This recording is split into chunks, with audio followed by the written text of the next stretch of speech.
trabalhar com esporte é muito divertido. Meus amigos brincam que eu tenho o emprego dos sonhos, porque eu fico lá trabalhando, falando de futebol, com televisões ligadas em jogos e mesas redondas. Eu sei que isso deve arrepiar, principalmente as meninas. Mas, quer dizer, é muito divertido, mas a gente tem seus dissabores, que principalmente trabalhar com gente maluca, né? Porque as pessoas que trabalham em futebol são absolutamente doidas. Eu tenho lá na redação, por exemplo, o meu braço direito de arte, que é como o Giorgetti, ele é palmeirense, e é um palmeirense que foi forjado ali nos duros anos 70 e anos 80, mais para o final dos anos 70 e anos 80, naquela fila desgraçada, né? E um dia ele trabalha todo dia, né, comigo, então ele vive futebol e respira, e um dia ele virou para mim e falou, Maurício, eu perguntei para ele, você viu o Verdão ontem ganhou, né? E ele falou, Maurício, a única coisa que eu consigo sentir quando o Palmeiras vence é alívio. Quer dizer, o cara passa 24 horas pensando em futebol e a coisa mais emocionante, mais legal que ele sente é alívio. Quer dizer, outro é o Alexandre, que é nosso fotógrafo há trocentos anos, acho que ele é da Placar até antes de 70, antes da Placar ser fundada, um ponte pretano de Campinas. Eu também dirijo uma outra revista na Abril, que é a Runners, e nós estivemos fazendo um projeto de um rapaz que não tem o movimento das pernas, que treinou conosco e foi correr a maratona de Nova York a bordo de uma handbike, que é uma bicicleta que se pedala com as mãos. E a gente estava lá em Nova York, pegamos um táxi, não sei para ir para onde, de repente ele vira para mim e fala, e aponta, olha isso aqui. Daí eu olho, tinha um adesivo da Ponte Preta no táxi amarelo, lá, um paquistanês dirigindo. Eu falei, não é possível, né? Não é possível. Ele falou, olha aqui, o taxista Ponte Pretana. Eu falei, não é possível. Quando eu estava batendo para perguntar alguma coisa para o paquistanês, ele foi, abriu a mala dele e mostrou, tinha um bolo de mais ou menos 200 adesivos da Ponte Preta, que todo lugar que ele viaja, ele vai com esse adesivo. Então, hoje, deve ter mais ou menos uns 2.000 taxistas ponte-pretanos ao redor do mundo, né? Andando para lá e para cá. Quer dizer, só tem maluco mesmo nesse ambiente do futebol, e agora vai chegar no ponto alto da maluquice, que é a Copa do Mundo, né? Vamos ver o que vai acontecer. Se o Zé Miguel veio aqui e falou que não sabe o que vai acontecer, eu que não vou me aventurar aqui a dar nenhum palpite sobre o que vai acontecer dentro nem fora do campo. Para começar, eu queria fazer uma pergunta primeiro ao Hugo, e o Thales fica à vontade para fazer sua intervenção.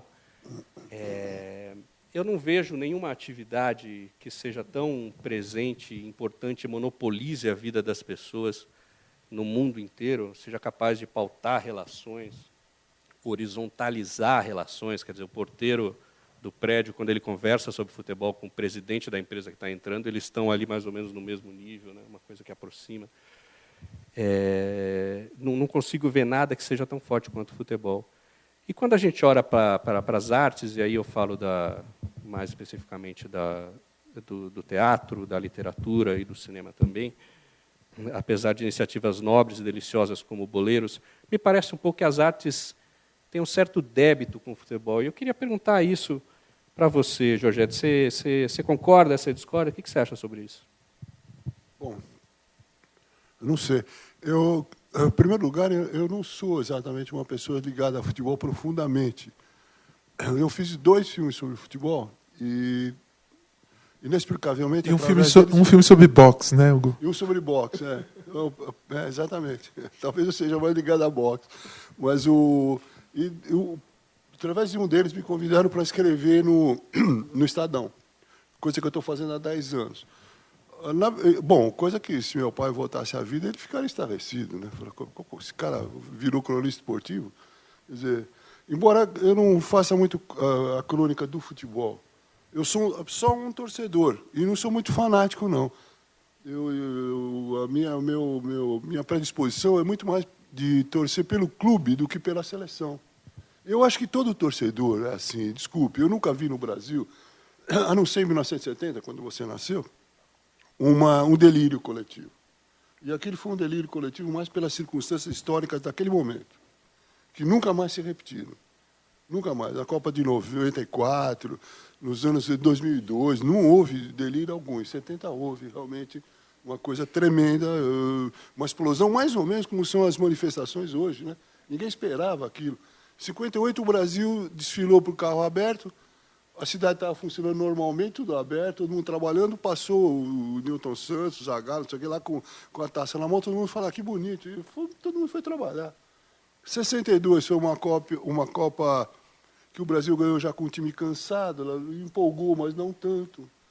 Agora, 70, que estava embaixo da ditadura pesada mesmo, e o time era fantástico, e uma série de conjugações levaram a um delírio absurdo. Absurdo, nunca vi aquilo. Só que aquilo ficou, o mito ficou. De repente, a amarelinha ficou... Porque eu tenho a impressão que o grande amor do torcedor é o clube, não é a seleção, na minha opinião. E, por outro lado, e só para responder ao que você estava falando, eu me interesso sempre muito mais pelo jogador, pela profissão do jogador, do que pelo jogo. E essa é a dificuldade de fazer filmes de fazer filmes no cinema, né, de futebol. Você está falando mais de ficção, né? Não documentário. Estou falando totalmente de ficção. Documentário é uma outra coisa que a gente pode discutir. Mas normalmente eu faço ficção. Fiz uns documentários, mas não me aprofundei muito. Ou você parte para fazer um filme que é sobre seres humanos que jogam bola, isso é uma coisa. Ou você parte para fazer filmes sobre futebol. Se você vai fazer sobre filmes de futebol, isso implica em filmar o futebol. O futebol é infilmável, é muito caro, é horroroso. Você tem que contratar técnicos para ficar treinando jogadas meses e meses para dar certo, uma câmera repetir 10 vezes. Não dá para filmar o jogo.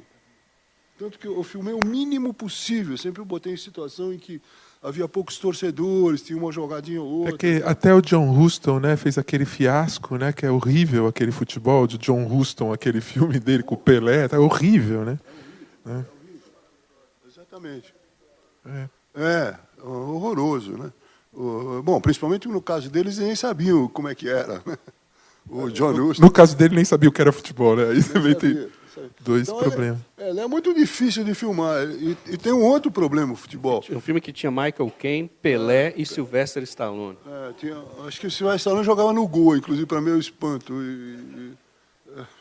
Depois começaram a aparecer uns goleiros com aquela envergadura, inclusive no Brasil, né? Mas, enfim.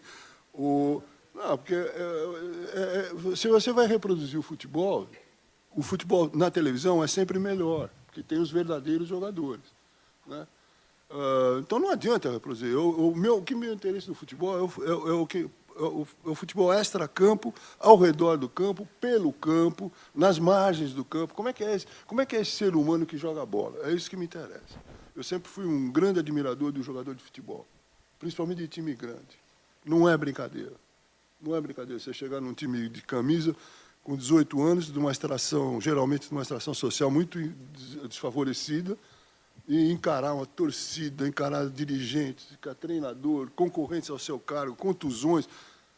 Todo o jogador que joga no time grande é um personagem e é alguém. É uma profissão dramática, que aos 30 anos já começa a falar que é velho. Eu me lembro, rapaz, eu estava fazendo um comercial acho que até te contei isso, talvez. Estava fazendo um comercial para uma bebida, não me lembro, quando se fazia muito comercial de bebida, e envolvia jogador de futebol. Então precisava de um jogador para dar assim o aval técnico do comercial. E alguém falou, tem um cara que está acabando aí, é o Basílio. Eu falei, o Basílio, pô, do Corinthians. Ele estava terminando a carreira, ele estava encerrando a carreira. Eu só ouvia falar o velho Basílio, o veterano Basílio, não sei o que Basílio. Eles chamaram o Basílio. Daí, para conversar comigo, ele veio, entrou na sala, eu vi entrar um moleque.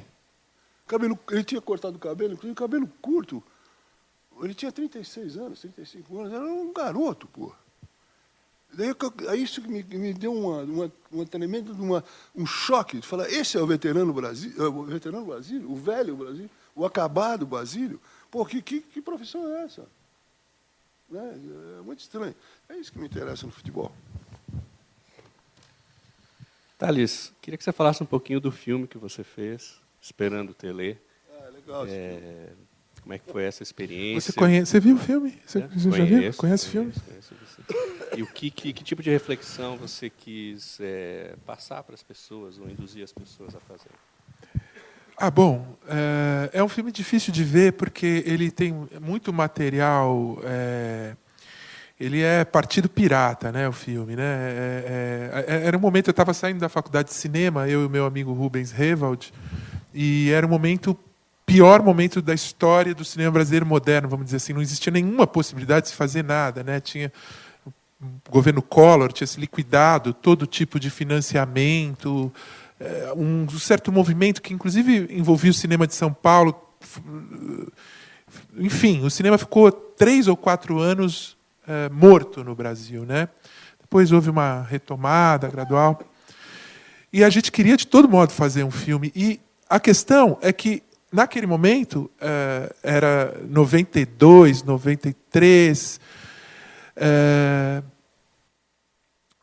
passada a crise do governo Collor e antecedendo a Copa de 94, aconteceu um estranho fenômeno no Brasil que nem agora estamos num clima muito diferente, mas nas vésperas da Copa de 94, se vocês lembrarem, existia futebol por todos os lados no Brasil. Tinha acontecido, o São Paulo tinha feito um grande time que tinha ganho um campeonato mundial. O Palmeiras tinha feito um grande time numa jogada também de marketing econômica com a Parmalat, um time fantástico. O time do Palmeiras era a verdadeira seleção brasileira, né? O Palmeiras contratou todos os grandes jogadores da época. O time era esplendoroso e se criou alguma coisa ali no vácuo da crise política do governo Collor. E antecedendo a Copa de 94, teve uma explosão de futebol no Brasil, que para todo lado que você olhava tinha futebol. E aí nós resolvemos investigar esse fenômeno. E o filme ele é do ponto de vista do torcedor. O Esperando Telê é do ponto de vista, na verdade, de alguma coisa que vai dentro do torcedor, né? É do ponto de vista do amor das pessoas pelo futebol. É isso que a gente gostaria de tentar filmar, né? Como que as pessoas organizam essa relação emocional com o futebol, né? E ao mesmo tempo, ele é um filme ensaio, tem muitas vozes, né? Ele vai contando a história do Tele Santana pela televisão. Tem nós, os diretores, como atores, porque nós também somos torcedores, né? Então cabia que a gente se autofilmasse, porque a gente também fazia parte do negócio, a gente não era externo, né? Mas quando começa o filme tem os primeiros 10 minutos do filme não tem Telê, tem o Paulo César Caju, tem o Zagallo, tem muitos mundos do futebol brasileiro, né? E a tese do filme era que o auge do futebol brasileiro aconteceu entre a Copa de 70, a década de 70 e o ano de 1982, com a seleção de 82, né? Que era uma seleção dos maiores craques, que era do nível da seleção de 70, que se tivesse ganho, talvez fosse até maior que a de 70, porque era um jogo já num outro momento, e eram craques de classe média, tinha o Falcão, tinha o Zico, ali tinha uma possibilidade de acontecer alguma coisa para o futebol brasileiro. Sócrates, exatamente. E a derrota de 82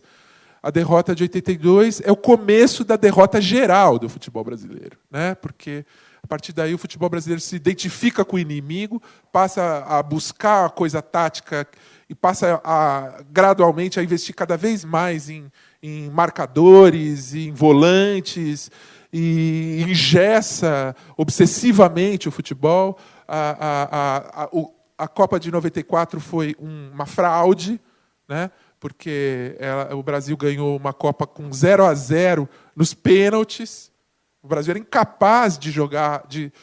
Se não fosse o Romário inventando sozinho um futebol praticamente ali, o Brasil era incapaz de jogar futebol naquela Copa, porque era assim que se ganhava a Copa. Então, o Brasil inverteu radicalmente a sua tradição, né? E o filme foi feito ele foi feito ao longo de muitos anos, ele foi montado ao longo de muitos anos, né?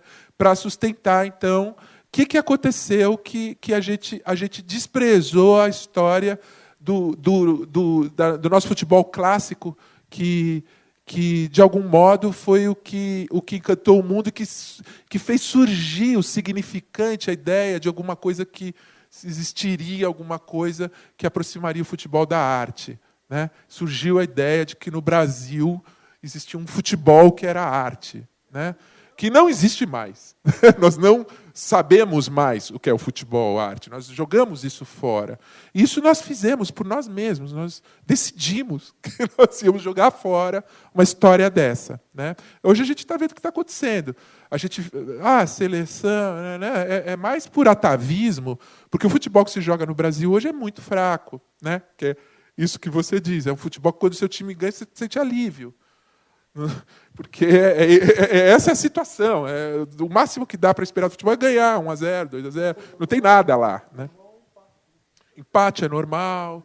Quer dizer, então é muito curioso, né, como o processo da modernização, né, brasileiro e da entrada, né, nos novos tempos de democracia achatou o nosso futebol, junto com o espetáculo, junto com vender os nossos jogadores para a Europa, uma série de dinâmicas que achatou o nosso futebol, né?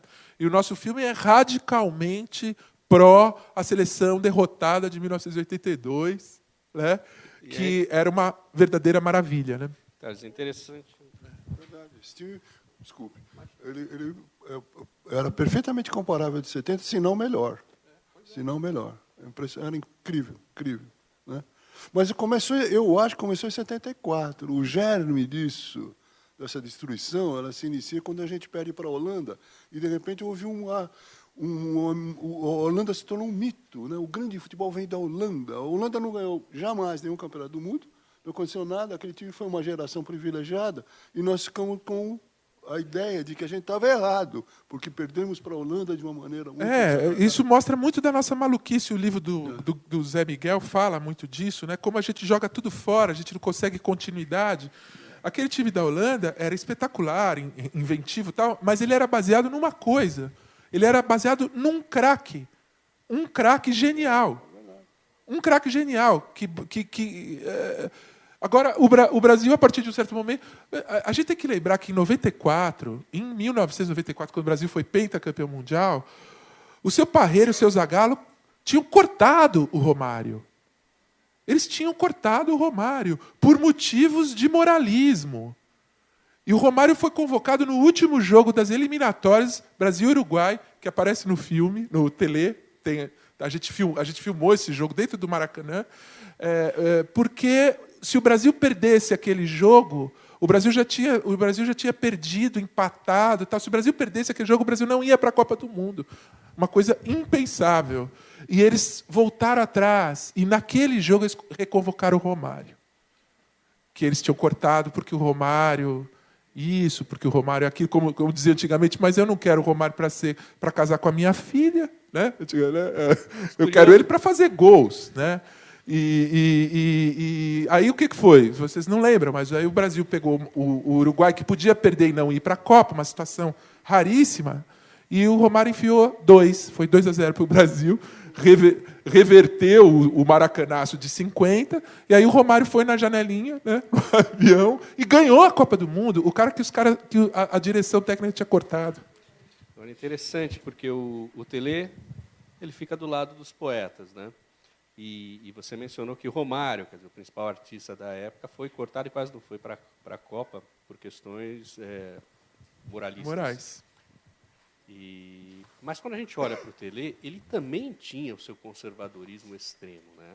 Ele, apesar de ser um poeta ali no jeito de pensar o futebol, ele fora do campo também era um cara ranzinza, o cara que mandava, que cortou o Renato Gaúcho porque ele escapou da concentração. Grande erro, fez falta. Ele foi o cara que mandou o Macedo, quando apareceu lá com o cabelo Rastafari, com trancinhas no tênis, mandou voltar. O Macedo entrou em campo com aqueles cabelos de trancinha, o Tele falou, pode voltar, vai cortar. E como é que você vê essa contradição desse que foi um personagem central nesse seu trabalho? Hugo, fala um pouco disso. O filme é seu. Não, mas você viu o filme também, pensa, essa coisa da contradição do Tele, eu falo daí. Porque... Não, o Tele era isso mesmo, era uma pessoa extremamente conservadora, eu diria até desagradável fora do campo, né? Um cara, eu jantei perto dele no antigo bar do Elias, ele estava na mesa ao lado, era um cara extremamente metódico e conservador ao extremo, né? Agora, como você falou que ninguém quer o Romário para casar com a sua filha, eu também não queria ter o Tele como sogro. Então não me interessa. No campo ele era sensacional. É isso que me interessa. A concepção de futebol dele dentro do campo era perfeita. Era isso. Né? Agora, aliás, a gente estava até comentando que ele transformou o seu filme até para melhor, ao se recusar da entrevista. E no filme do Tele, não há Tele. Ele não fala. Ele se recusou terminantemente a dar entrevista para eles, para o Tales e para o Rubens. Então, isso mostra o caráter dele. Não é um mau caráter, mas um caráter estranho e muito fechado, muito mineiro, no fundo, né? Tele é aquele 80% de ferro na calçada e 100% de ferro nas almas, né? Uma coisa estranhíssima. Ele não deu a entrevista e obrigou eles a fazer um outro filme que eu acho que ficou até melhor do que se ele tivesse dado a entrevista. Ficou um filme Em Busca do Tele, né? E eles não eram jornalistas, eram dois jovens, como vocês, dois praticamente estudantes, né? Ele podia ter falado com eles. E eles ficaram 1 ano insistindo. E ele não deu entrevista. E isso aí, porque o Maurício falou que na redação tinham caras estranhos que não gostavam de futebol, que tinha uma relação. O Hugo Giorgetti fala do futebol com um domínio absurdo, e ele fala que não gosta de futebol. Não, eu nunca falei que não gostava. O que eu falei é que eu sou um torcedor comum, um torcedor que não tem nada de técnico, nada. Eu vou no campo, eu ia no campo, agora não tenho ido mais, porque eu não vou nessa palhaçada que o Palmeiras fez ali, eu não vou. Eu ainda Por que você não vai? Não vou. Meu lugar é na numerada Descoberta, que não tinha número, aliás, do velho Parque Antártico, é isso. Nesse lugar eu não vou. Porque isso aí é feito esse negócio está sendo feito para excluir a massa, pô. A massa já está sendo excluída. Nesse momento, no Pacaembu, você olha, o jogo está sendo transmitido pela televisão, o meio do campo não tem ninguém. Tem as pessoas atrás do gol onde é mais barato. Isso é exclusão, pura e simples. Isso não tem a ver com o preço dos ingressos? É claro. Então, mas não com o conforto. A gente quer também o pobre bem sentado numa cadeira. Não, o problema é que ele não pode pagar R$50. Tudo bem, o pobre, eu também quero que o pobre sente muito bem numa cadeira. Mas eu quero, acima de tudo, que o pobre veja primeiro o futebol e veja um grande futebol. Antes ele via um grande futebol e podia ir no campo. Eu também podia. Não vi nunca na minha vida, olha, eu sempre morei entre o Pacaembu e o Parque Antártico. Então, eu frequentei esse estágio. Eu nunca vi uma pessoa reclamar de estar sentada no cimento. Eu já vi torcedores do Corinthians reclamar profundamente que estão sentados nas cadeirinhas, porque a cadeirinha empoça água e quando a chuva para, eles chegam lá e está molhado. No cimento não era assim. Então, eu nunca vi ninguém reclamar de estar sentado no cimento, de não ter... Alguém tomou seu lugar na numerada. Vamos resolver isso aí. Agora, isso que está vendo não passa de exclusão social. Vamos falar claro, pô. Nós não queremos mais ver essa coxa no campo de futebol. Nós queremos ver famílias, pessoas que podem pagar, o seu whisky, o seu camarote. É por isso que eu não vou, não é por outro motivo. Eu não tenho nenhuma saudade do Parque Antártico, é um especial. Né? Eu não vou porque eu não vou compactuar com esse tipo de coisa. Pô. Esse negócio do Corinthians é a mesma coisa. Não é? É isso. Na Javari você vai. Não, na Javari eu vou. Pô, claro que eu vou na Javari. É um outro futebol. Na Javari é uma outra coisa, é um outro futebol. Mas o Palmeiras era um pouco isso. Era o último clube grande e que era de bairro. Você passava na rua de Olhaçu, era tudo verde. E ao usar, se alguém levantar uma bandeira preta e branca lá, que seria atrocidade. Era um time de bairro. Né? Agora não, agora vai ser essa aliança e não sei o quê. Não quero mais falar sobre isso. Mas, posso só falar um negócio? Você falou que quer ver o pobre... Você falou que quer ver o pobre e o rico sentando na cadeira. Mas até trazendo para a arquitetura um pouco. E se fazer o pobre e o rico ficar em pé no cimento? Tipo, você não acha que é muito mais vantajoso para o futebol? Porque aí vem E vem com isso a questão da televisão, de sentar o jogo, ver o jogo no conforto, como um espetáculo, de um teatro. Você está falando comigo? Qualquer um. Então, como eu falei isso, eu acho que sim. Eu acho que sim, claro, se todo mundo visse em pé, eu acho que ia caber mais gente. Porque na década de 90, que é o que vocês estão falando, Não, você a gente vê o está falando da Morumbi. década de 70, 60, 50, até a década de 80. Nos últimos 20 anos aconteceu uma coisa fantástica no futebol, né? Junto com o crescimento dos clubes europeus, que são clubes empresas, que são clubes ligados a grandes empresários, às vezes a grandes mafiosos, como mafiosos russos que compram times ingleses, né? Você aumentou um grau de espetacularização do futebol e surgiu essa ideia. A FIFA, quando chega na Copa do Mundo, chega num país como o Brasil e manda, de algum modo, por jogos de especulação imobiliária, especulação financeira, grandes bancos investindo manda derrubar os estádios e fazer novos, para alcançar esse grau de espetacularização que o futebol chegou. E isso está ligado a isso que o Hugo falou, uma espécie de gentrificação do futebol, né? O futebol é um hiperespetáculo, um produto de massa, mais de luxo. Os pobres vão ver na televisão, no mundo inteiro, e a arena do futebol é para a elite. Esse grande movimento que está acontecendo no futebol mundial, e que envolve arquitetura, que envolve cidade, que envolve financiamento, que é parecido com as cidades desenhadas pela especulação, vocês estudam isso, Berrini, essas coisas, né? Esse grande movimento é um movimento de retirar o futebol da esfera popular.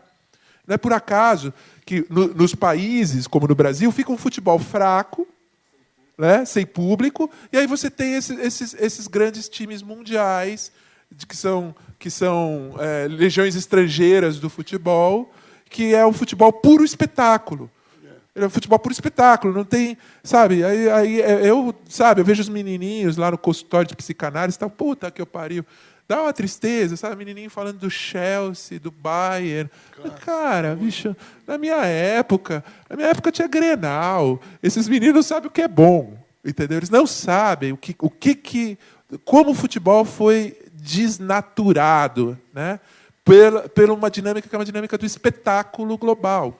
E o que está acontecendo agora no Brasil é uma luta de classes de pobres encrencados do Brasil versus o espetáculo global. É uma nova ordem de luta de classe. Né? Desculpa, só uma coisa. Isso está acontecendo, inclusive, nos países europeus. Você vê, por exemplo, eu nunca me conformei com o Barcelona põe 90 pessoas no estádio num país que tem 25% de desempregados. Pô. Esses 25% de desempregados estão completamente fora, nem ousam ir. Quem está indo para ver o Barcelona jogar é gente que que não faz parte dessa classe. Isto é, excluída a grande maioria do povo espanhol. Com um restinho de estado de bem-estar social também que permite que um ou dois vá atrás do gol, né? Mas é isso. Na esfera do espetáculo, o futebol de hoje é o novo teatro municipal.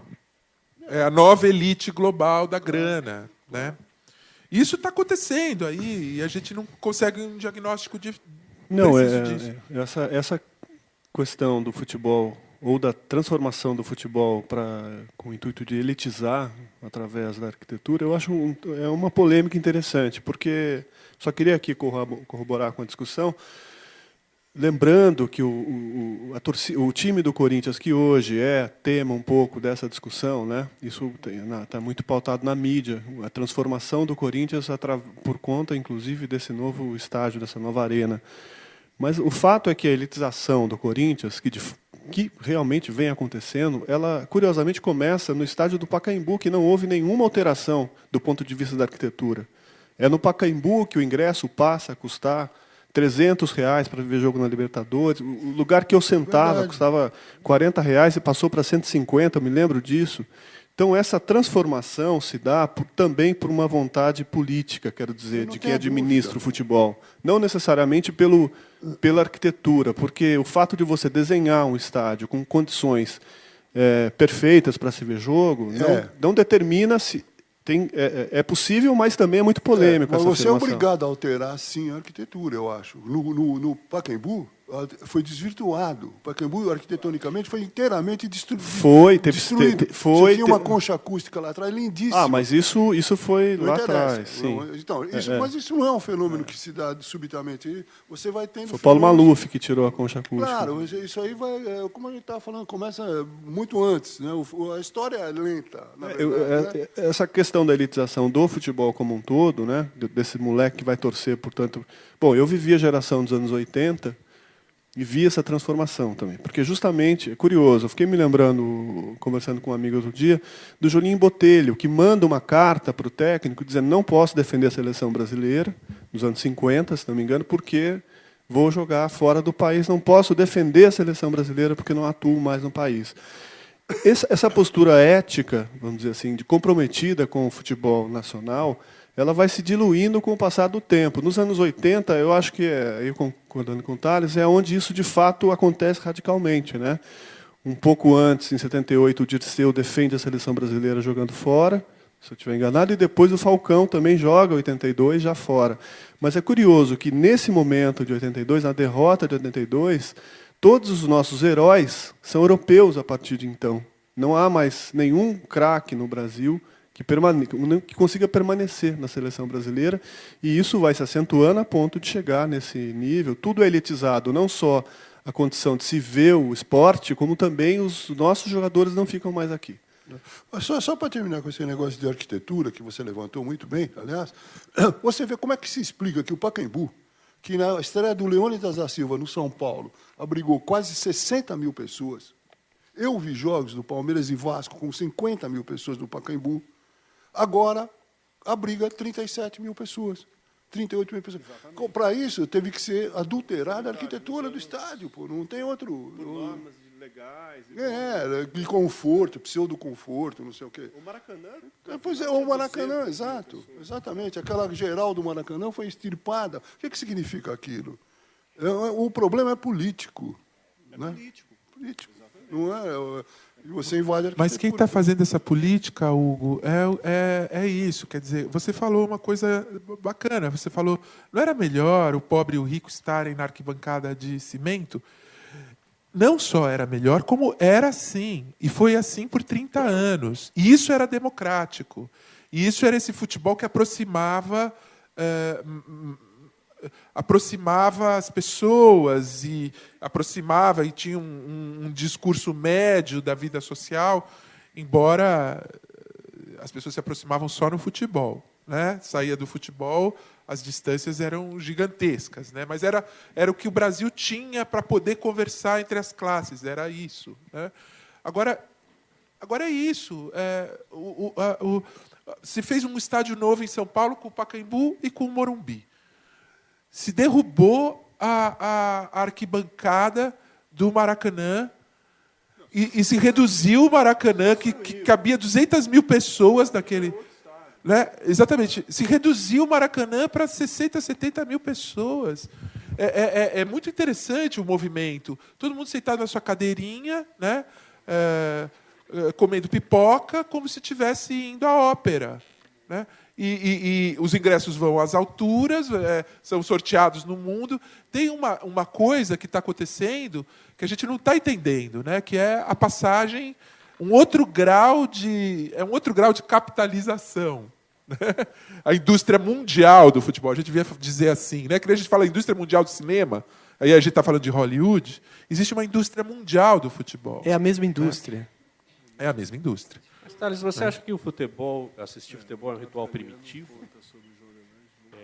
Que as pessoas precisam estar numa situação desconfortável? Vou provocar aqui. Tá? Não, é que... A geral do Maracanã era um horror para ver jogo. As pessoas ficavam todas apertadas umas às outras, olhando os pés dos jogadores e muito longe. Mas a geral do Maracanã Mas, custava mas, R$2. não, mas ninguém- E as pessoas corriam. Quando o São Paulo baixou para R$2, o estádio encheu. Acho que o problema é outro. Então, O estádio encheu e o São Paulo ganhou o mesmo as dinheiro pessoas, de as arrecadação pessoas que ganharia iam com o na estádio geral, que inteiro era se um cobrando horror, caro. elas tinham uma relação com aquele lugar. Elas gostavam.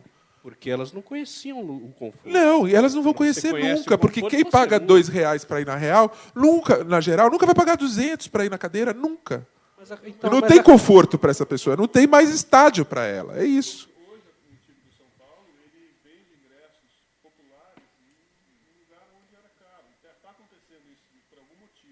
O que eu quero dizer, eu Porque não precisa sou de contra- torcida, né? O caso do São Paulo precisa de torcida, né? Se eles não fizerem isso, não tem torcida, né? Eles precisam. A torcida de São Paulo está em Harvard. Então. Não, eu não sou contra. é um Pra mim não é saudosismo. questão Isso pode ser visto como um saudosismo, mas não é isso. O que eu estou querendo dizer é entender o processo que está acontecendo. O processo de espetacularização do futebol, e aí até entender por que no Brasil está tendo uma reação a isso, que é uma reação interessante. Vinda do Brasil, tem algo de interessante nessa porque as pessoas não conseguem. O que as pessoas sacaram? Elas não conseguem pressionar as elites, elas não conseguem pressionar o governo, a política está dissolvida, tal. Aí, quando vem essa estrutura, que é uma estrutura de capitalismo mundial, e que tem 15 dias para fazer seu show no Brasil, você pode colocar isso em xeque. Isso é a dinâmica da luta de classes. É assim que as coisas evoluem no capitalismo. Elas não evoluem porque a elite é boazinha. Evolui porque tem conflito demandando aquilo que precisa vir para o todo. E hoje a FIFA, o Neymar e o espetáculo estão nesse lugar, no lugar do inimigo de classe. Ontem, quando a seleção brasileira se apresentou no hotel no Rio de Janeiro, para ir para a Granja Comari, tinha um grupo de professores dizendo assim que os salários dos professores deveriam ser maior que o do Neymar. Esse é o ponto. Quer dizer, qual é o valor de uma experiência quer dizer, tem muito valor estético, humano, o futebol tem muita graça, mas em relação a uma vida que está degradada, você vê aqui, monta um super círculo arquibilionário e a vida das pessoas continua relativamente degradada, né? As pessoas resolveram atacar o futebol arquimilionário. É esse futebol que está sendo atacado, né? Futebol da indústria mundial do futebol. Né? Não, é engraçado porque eu acho que as pessoas não devem ser confinadas ao que há de pior, ao que há de mais desconfortável, ao que há de ruim. Então, aquela geral do Pacaembu, do Maracanã, que você falou, devia ser melhorada para eles, tendo em consideração aquele povo a quem ela pertence. Não foi isso, ela foi extirpada. E com ela as pessoas estavam lá. Porque uma coisa seria melhorar. Olha, realmente, eu concordo com você. Eles estão em péssimas condições. Então, já que eles estão em péssimas condições, vamos melhorar essa parte do estádio para eles. Não sem eles. Exatamente. Mas a parte foi... Eu concordo totalmente. Mal, semana passada, o Thales... Hugo, a gente... Para outra gente, né? Desculpa. Não, perfeito. A semana passada, o Afonsinho veio aqui e eu fiz uma colocação e eu queria ouvir de vocês, a mesma, os meninos já ouviram, que a gente sempre ouviu muito que o futebol era o ópio do povo, era uma coisa alienante. O que a gente está vendo no Brasil nessa Copa é o contrário. Né? Vamos dizer, foi a Copa do Mundo um pouco que despertou essa mobilização.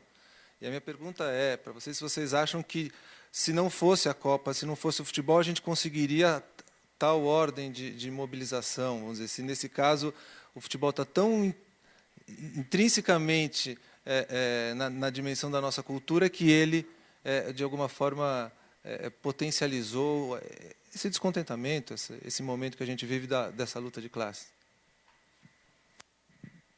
Eu acho que, olha, o que aconteceu foi antes, né? Foi aquelas manifestações 2013, né?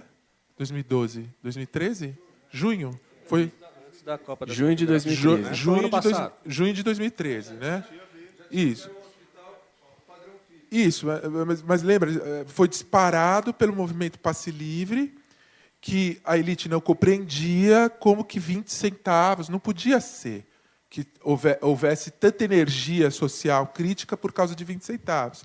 Isso é realmente não entender o que significa 20 centavos nas pessoas que pegam 2, 3 ou 4 ônibus, qualquer coisa do gênero, e que ganham R$800.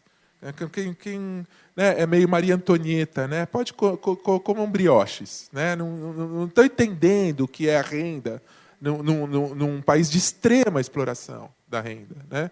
Então, aquilo ali disparou um processo que agora ele teve vários elos, né? De várias.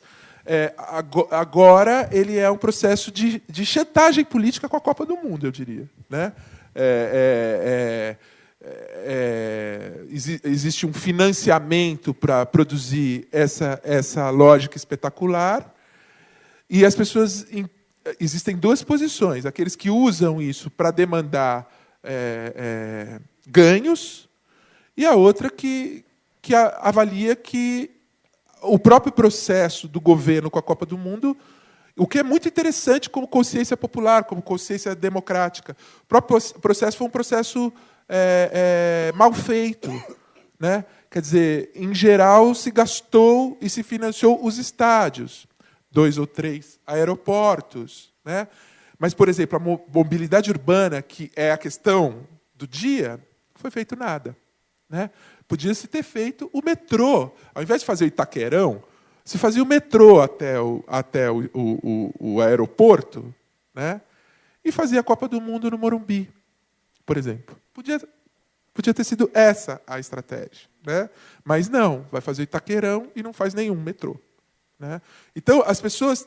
Tem alguma coisa que está dizendo, olha, a gente não aceita qualquer jogada mais. Tem gente que não aceita, que está usando esses processos que são do capital e são do poder para dizer que estão vivos como sujeitos políticos. É isso que eu estou entendendo. O futebol brasileiro também não ajuda, né?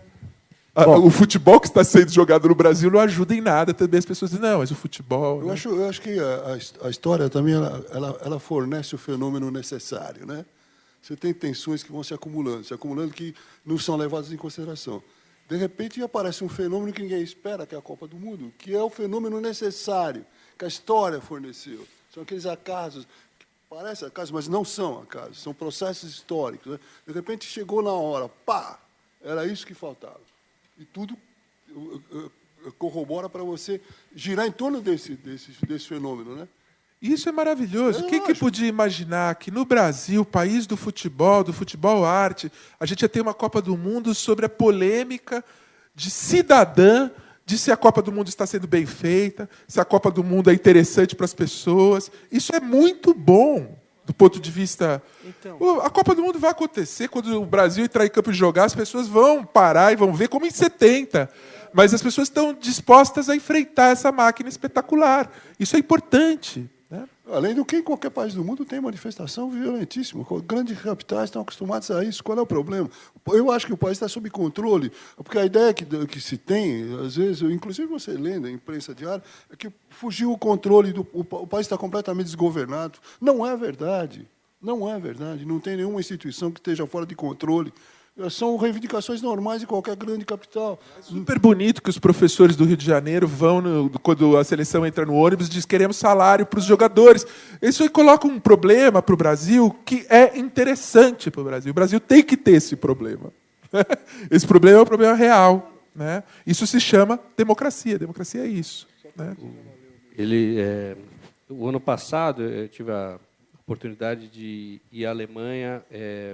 conversar e ter uma série de encontros com os dirigentes da Bundesliga, que é a Liga de Futebol Alemã. E, ao final, no último dia no hotel, me chegou uma das executivas, toda preocupada, perguntando, e aí, como será a Copa do Mundo? Nós estávamos em novembro, né? Você acha que... Ela até depois veio se desculpar, ela usou o termo sabotagem, né? Você acha que vai ter sabotagem de olho nas manifestações e tal? Eu falei, olha, acho que vocês... devem ir tranquilos. Vocês precisam ir ao Brasil para assistir essa Copa do Mundo. Acho que o país vai ter condições de organizar de uma maneira honesta.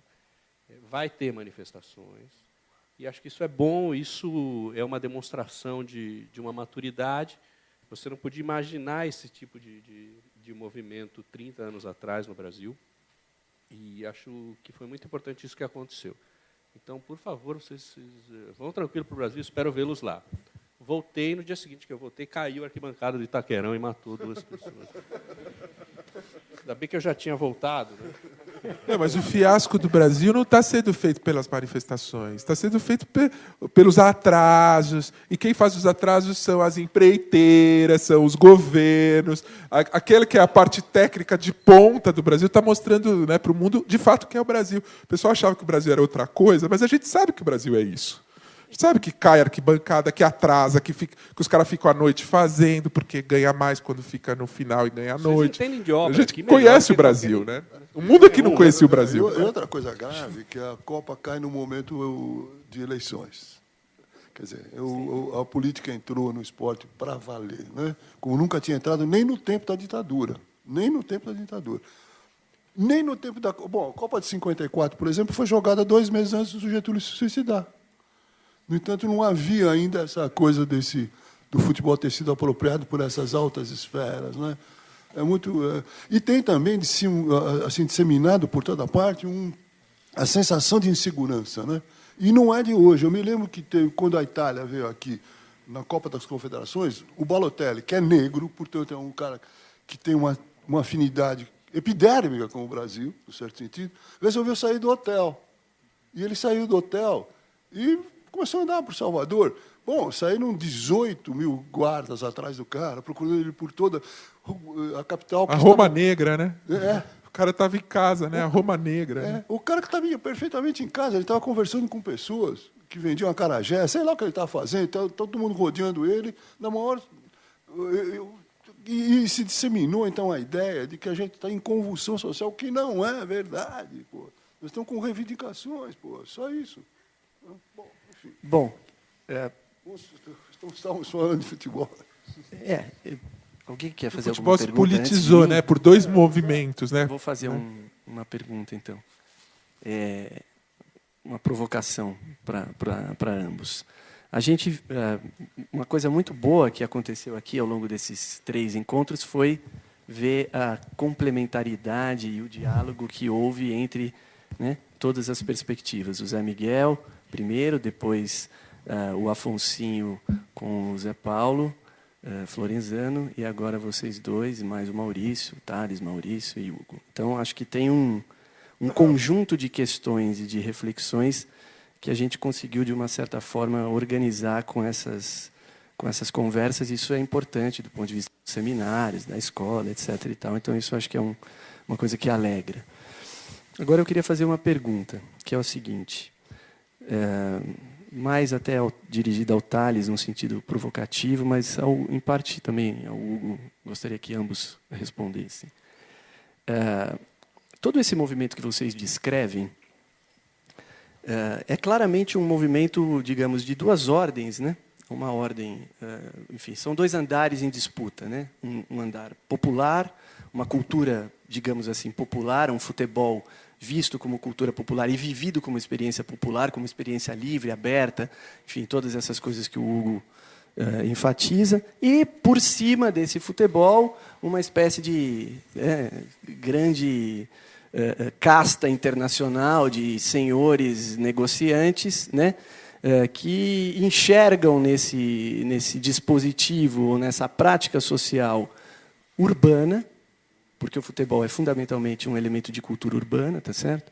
Então, enxergam nessa experiência social generalizada, e que, como vocês disseram, né, é uma coisa, acho que foi o Maurício que disse, né, você não consegue ver uma coisa que consiga amalgamar, né, as relações entre as pessoas com tanta intensidade. Então, essa casta de negociantes que enxerga isso lá de cima e diz assim, pô, precisamos entrar nisso, porque é aí que estão os grandes dividendos, né, do ponto de vista de uma economia midiática, global, etc. e tal. Só que quando você vai procurar estudar isso, eu procurei particularmente por razões que não vêm ao caso.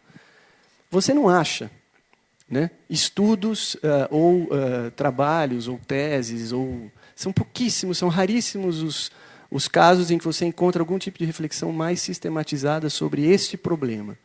A única coisa que eu encontrei que me satisfez, mas muito pouco, porque é muito carregado de adjetivo e tem uma perspectiva que é absolutamente já de partido tomado de antemão, foram os 2 livros do Andrew Jennings, O Jogo Sujo e o segundo livro que ele acabou de lançar agora, que é Um Jogo Cada Vez Mais Sujo. É cansativo ler, porque ele está, na verdade, empenhado mesmo em provar que o Blatter é um canalha, que ele é um bandido, que ele é um sujeito que comanda uma máfia internacional.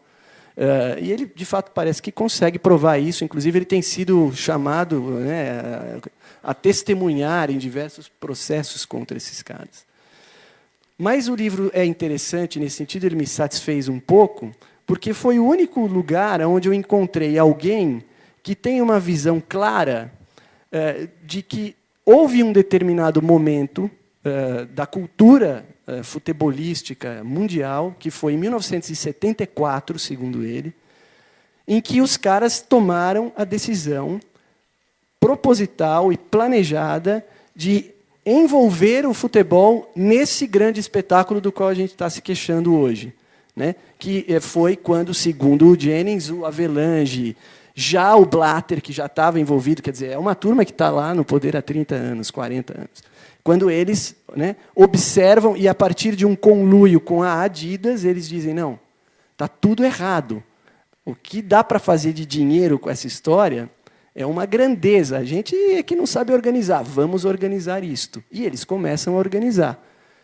E a Copa de 94 é uma espécie de culminância, né, quando finalmente esse futebol espetacular chega na última fronteira, que, aliás, foi o assunto de longos minutos aqui da explanação do Zé Miguel.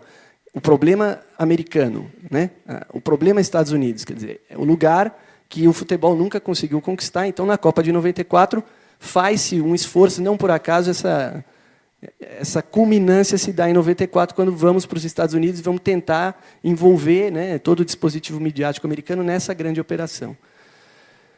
Agora, é surpreendente, essa é a pergunta, que num país como o nosso, que leva o futebol tão a sério, e que nunca gostou da FIFA, porque, na verdade, a gente sempre teve uma antipatia muito grande por isso, não é de hoje. É surpreendente que isto tenha acontecido ao redor de uma Copa do Mundo, só podia acontecer aqui. Esse é um pouco o pensamento que eu tenho. Não, teve protesto na Alemanha, teve protesto na África do Sul. Dizem que nada chegou a essa dimensão que a gente chegou aqui no Brasil. Mas será por acaso? Sou eu, né? Olha, eu acho que a gente tem que lembrar que os protestos, o ciclo de protestos que a gente está vivendo agora, ele começou antes e ele rompeu o campo de paz lulopetista, que foi o Pacto Social lulista, não é? Bolsa Família para os pobres e animação do mercado interno para o consumo, negociação franca com a velha tradição da política brasileira e parâmetros que não colocam o grande capital financeiro em jogo da grande política, né? Isso foi o lulopetismo, que chegou no fim do mandato do Lula com 90% de aprovação pessoal do presidente. Uma coisa nunca vista em democracias. E isso suspendeu, esses 8 anos, o Lula suspendeu as tensões. Foi uma equação, aí, uma engenharia político-social muito bem feita, onde todos eram a favor.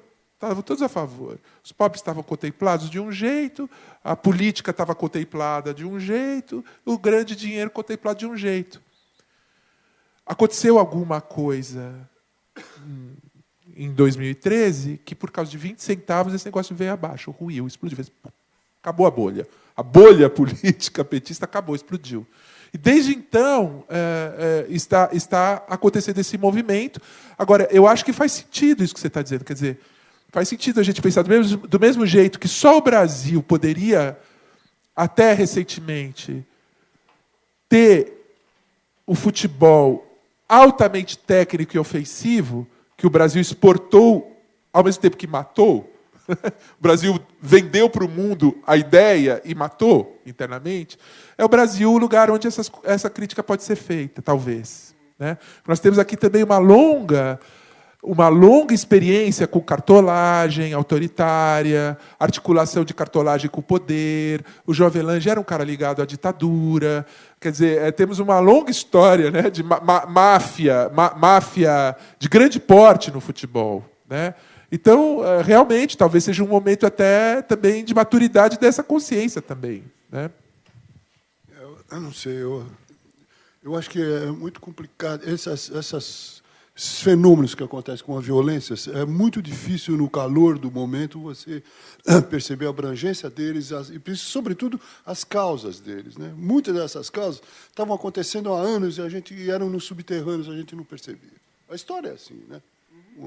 Não tem jeito. Eu queria chamar a atenção para um fato que é o seguinte, que faz parte da mudança que aconteceu no futebol, que é o seguinte: você vai num campo de futebol, ver uma partida de futebol, você é apenas um consumidor de um ingresso.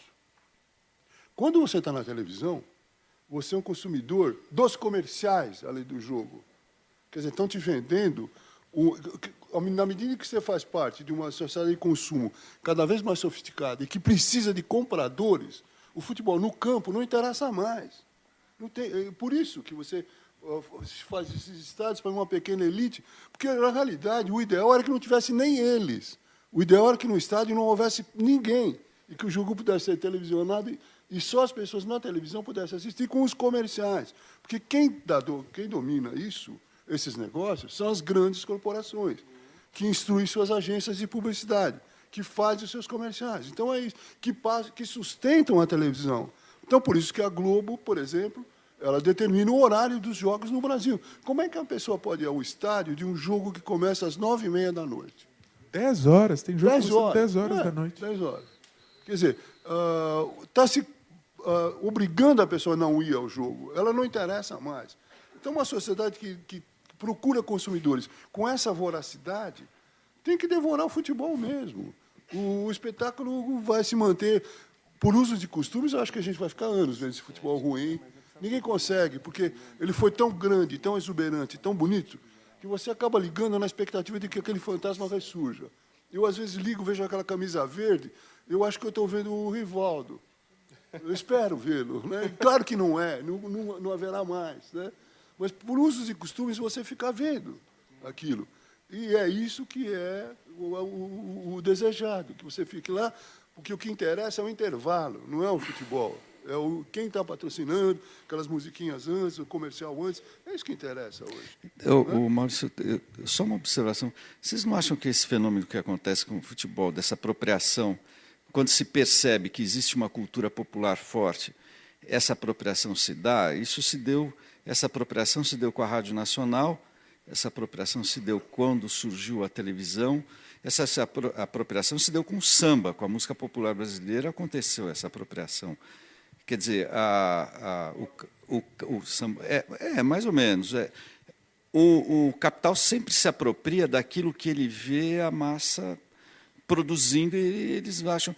Eu acho que a gente não sabe qual que é a próxima apropriação que a cultura de massa, a cultura vai produzir, a cultura popular vai produzir, e que o capital vem de novo e se apropria.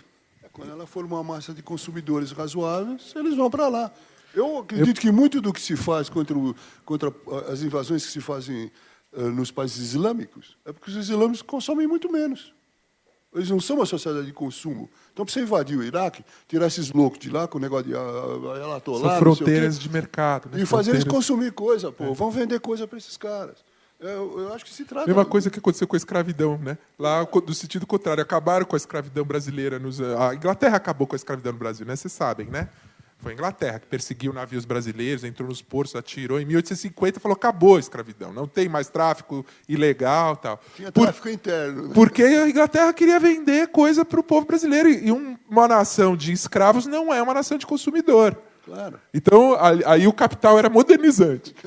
Ela tava o capital estava querendo que é um pouco o que acontece no Oriente. Só que o pessoal do Oriente não quer, né? Então, eles têm Você tem que demonizar aquilo lá, pô. Você tem que achar atrasados e tal. Precisam de uma democracia. Eles precisam da democracia. Democracia significa entrar amanhã todas as corporações lá dentro e vender coisas para os caras. Vocês imaginam... Agora, eu queria só falar um negocinho sobre essa coisa do grande dinheiro do futebol. Há um ano e meio atrás, talvez você até possa esclarecer isso melhor. Você certamente sabe disso melhor.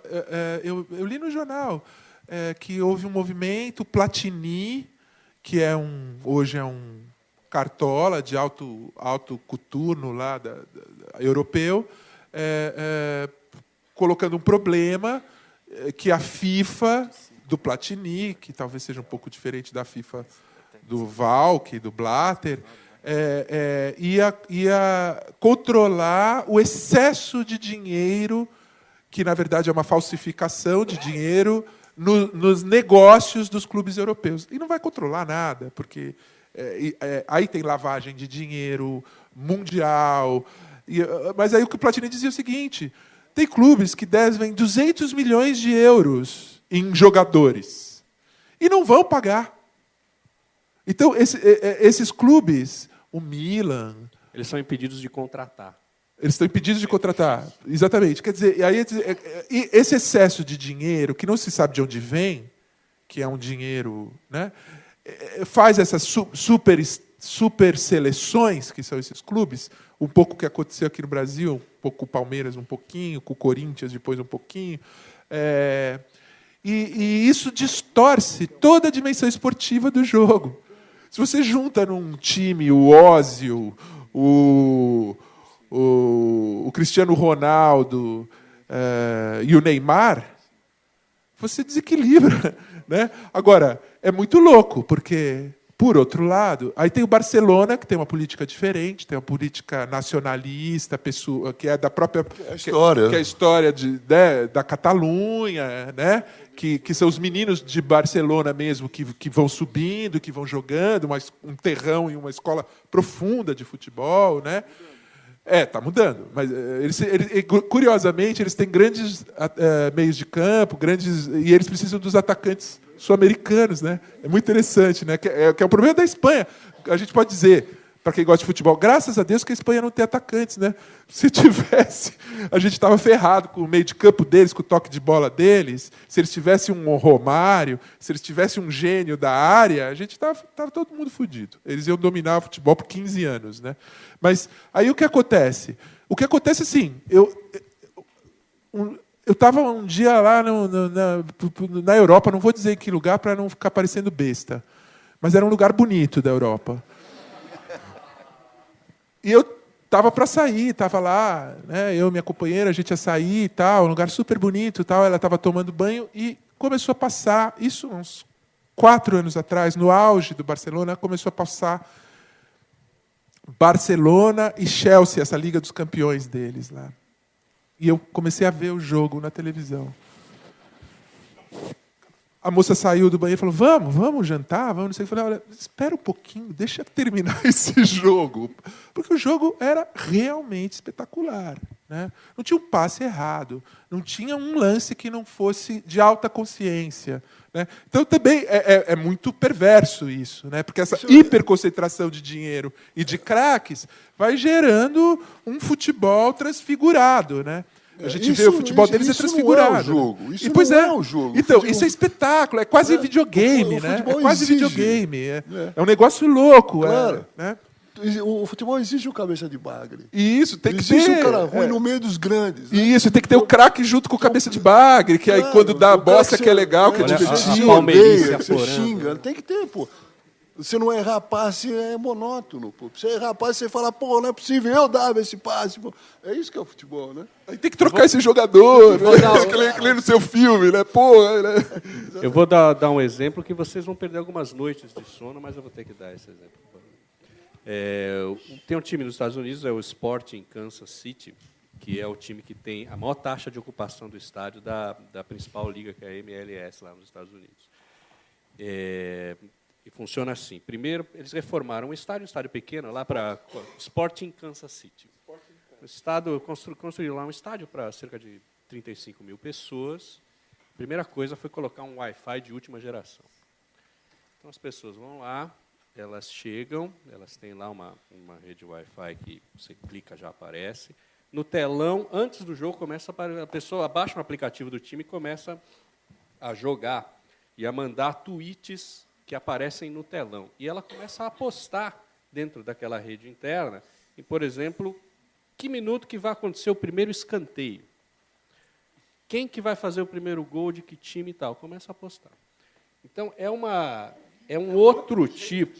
É isso. É para onde que eles estão caminhando? Os Estados americanos. Porque também do futebol, para os caras, eles não aguentam. Né? Ficar o tempo inteiro, 90 minutos, não aparece um gol. Eles estão acostumados com placares de 80 a 90. A mesma coisa que ir a um bingo. É um monte de malucos jogadores. Tudo bem. Então, o que está se transformando? O que é a ponta? É o grande sucesso. Os outros times estão indo lá estudar. Virou um case do Sporting Kansas City. Vira um entretenimento total, né? Onde ali aqueles caras no campo, se eles sentarem uma hora lá no gramado e ficarem jogando buraco, não vai mudar nada, porque as pessoas estão ali interagindo de uma outra maneira naquele lugar que é um estádio originalmente de futebol. Isso que você está falando é um negócio que é para perder o sono mesmo, porque isso pode ser o futuro do futebol. Isso que ele está falando. O futuro do modo de ver futebol. Se os americanos começarem agora a entrar de massa porque vão para o futebol apostar no primeiro escanteio e no primeiro negócio, que é muito interessante, porque como eles não têm o espírito da jogada, como eles não têm a paciência do tempo, como eles não conhecem a dramaturgia do futebol, como eles não conhecem o craque e o cabeça de bagre jogando juntos, como eles não veem nenhuma dessas graças, eles não se formaram com nada disso, eles têm que inventar um modo de valorizar aquilo ali. E eles quantificam, né? O primeiro escanteio, quem vai cobrar, eles fazem a lógica da sociedade deles, né? O futebol, o ponto é raro, tem toda essa discussão, né, do ponto ser raro, que é algo que é especial do futebol, mas isso pode ser o futuro. Mas se os Estados Unidos tiver 150 milhões de pessoas fazendo isso, a gente vai ver os nossos netos fazendo isso, vendo futebol assim. A gente teve o Didi. Quer dizer, ninguém mais vai ver o futebol, né? Não, mas eu acho que isso aí faz parte da lógica da sociedade em massa de consumo. Tem gente que não está consumindo o suficiente, pessoal. Precisamos pôr num estádio de futebol. Mas eles não gostam de futebol. Então a gente inventa uma outra coisa. Mas eles precisam jogar um bingo no futebol. Qualquer coisa, mas como é que eles vão ficar sem consumir? Não dá. Se, através de estatística, através de pesquisa, seja o que for, constatou-se que há uma população que ainda pode ser explorada nos Estados Unidos, pode deixar sua grana lá em algum lugar. Como deve ser uma gente que gosta de esporte, o que a gente vai inventar? Está inventado todos os esportes, mas espera aí, vamos fazer um negócio desse aí. É um cassino, né? É um cassino. Eu queria aproveitar que... Podia ser em Las Vegas, né, esse estádio, né? Que o Thales é gaúcho e gremista, para falar um pouquinho da figura do Felipão. É uma figura absolutamente... Né, meu único defeito... Incrível, né? Não, você tem vários. É ser gremista. Uma falha de caráter incontornável. Se a gente for olhar o que aconteceu, né, com a seleção brasileira nesses 4 anos pré-Copa, assumiu Mano Menezes, aquela figura um tanto quanto coxinha, né, do Mano... Gaúcho, mas talvez o anti-gaúcho. Péssimo, né? Técnico. Né? Ele ficou 3 anos trabalhando e não conseguiu montar um time. Uma figura meio asséptica e tal. Sub-Filipão. Filipão de segundo grau. Daí o Brasil se vê há 1 ano da Copa do Mundo, que vai ser realizada em seu próprio país, com todos esses investimentos, esse problema, e se vê sem um time para jogar. Né? O que acontece? Quem que poderia resolver? Né? Só tinha um cara que poderia resolver. O Super Filipão, que é o gaúcho, macho, foi zagueiro butinudo, mas que chega e fala, pode botar aqui nas minhas costas que eu carrego. Né? Vencedor, com essa fama de copeiro, disso eu entendo, né? Com um carisma incrível, né? Uma capacidade de mobilizar e de aglutinar. O cara fez isso em Portugal.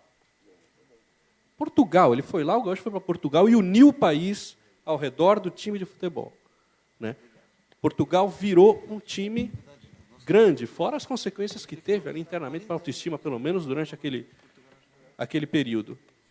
E seria muito cômodo o Filipão dizer não, só tem a perder, né? Já foi campeão do mundo, já tem essa moral toda, para que ele vai? Mas não, ele foi e topou o negócio.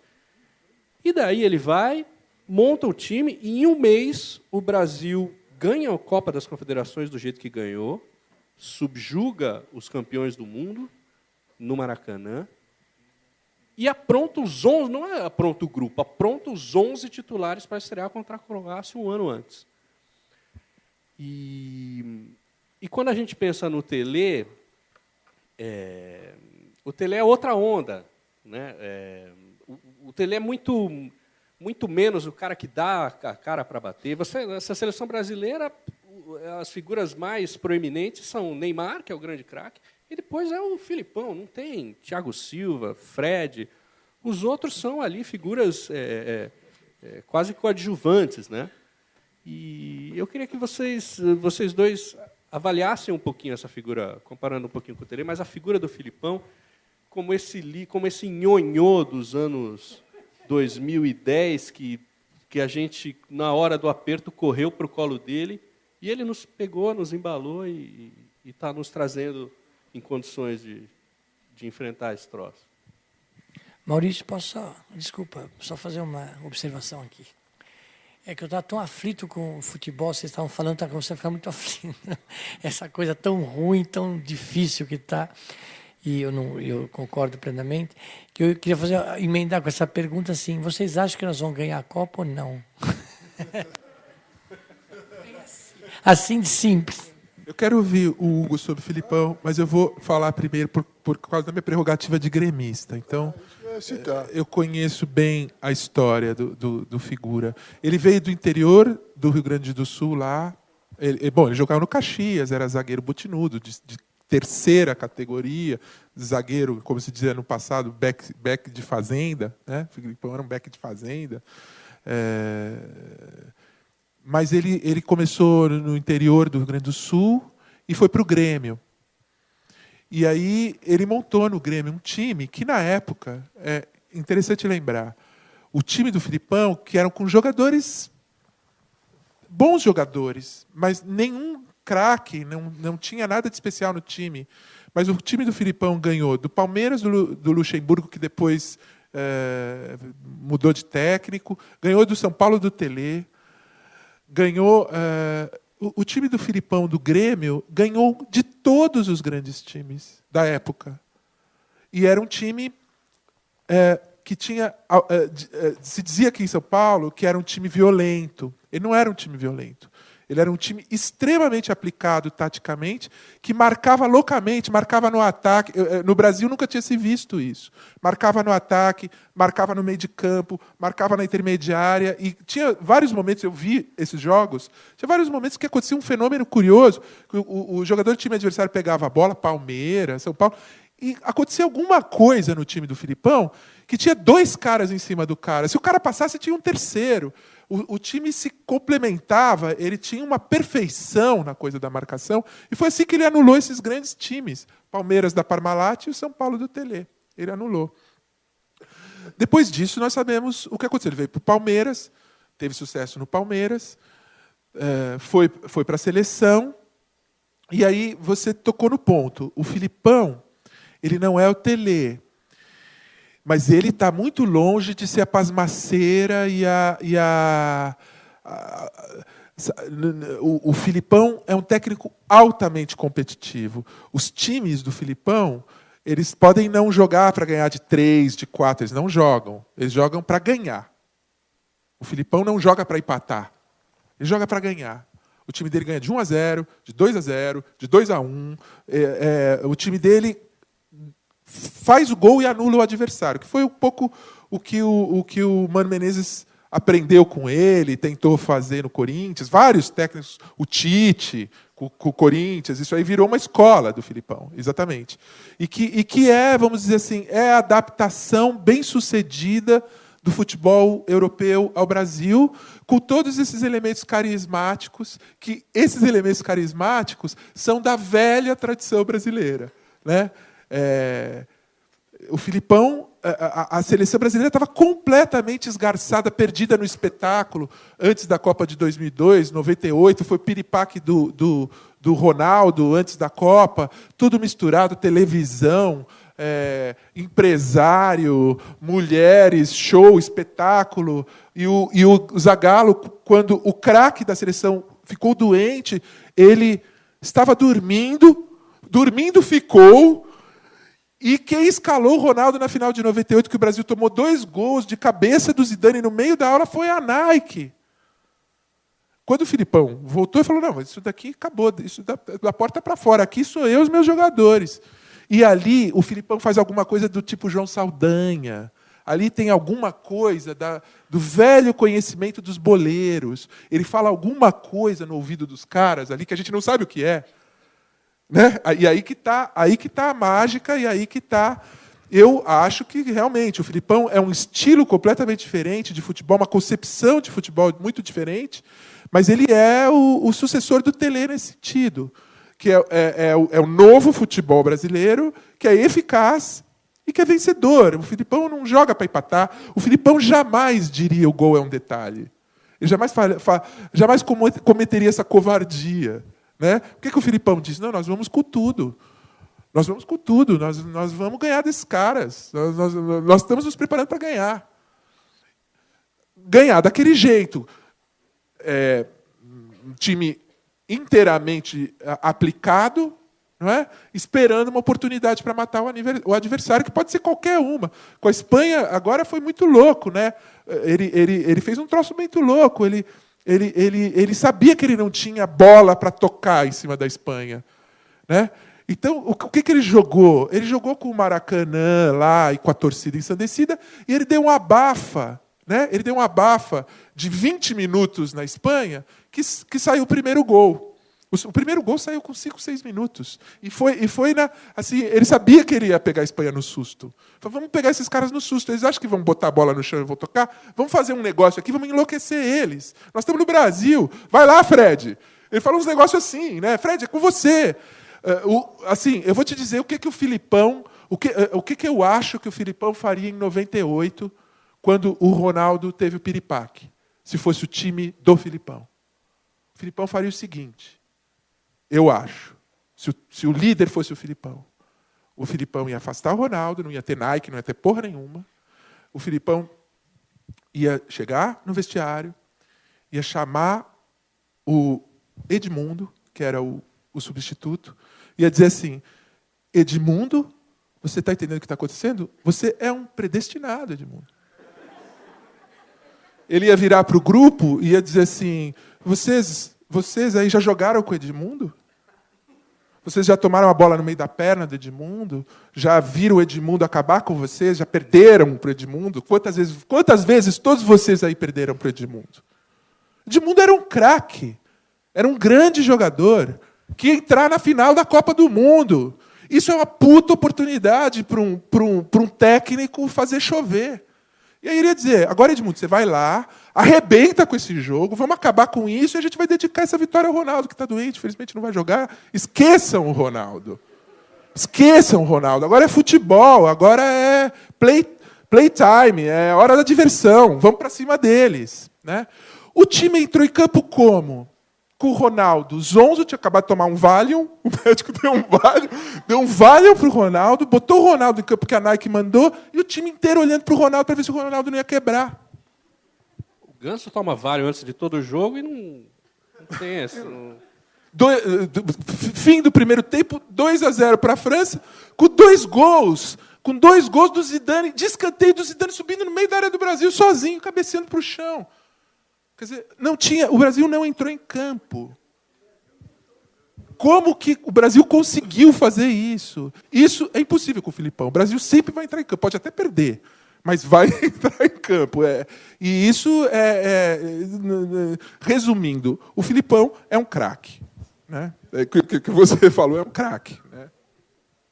Olha, eu acho que é, sim. Eu tenho a impressão que o Filipão é um grande malandro. Ele é muito malandro. Ele se aproveita da mitologia gaúcha, do Durão, né, do sujeito inquebrantável, que encara todo mundo. Ele não encara todo mundo. E ele, ao contrário do Tele, que o Tele, sim, era uma pessoa que tinha uma espinha dorsal inquebrável, portanto, e acabou como acabou. O Filipão é malandro, ele é vivo pra caramba, ele sabe quando se inclinar, quando não. Para a torcida, ele nunca se inclina.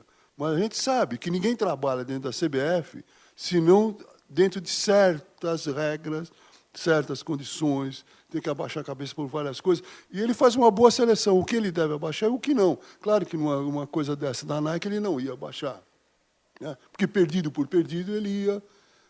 Nós já tivemos. Ele é uma espécie de Getúlio Vargas do futebol, né?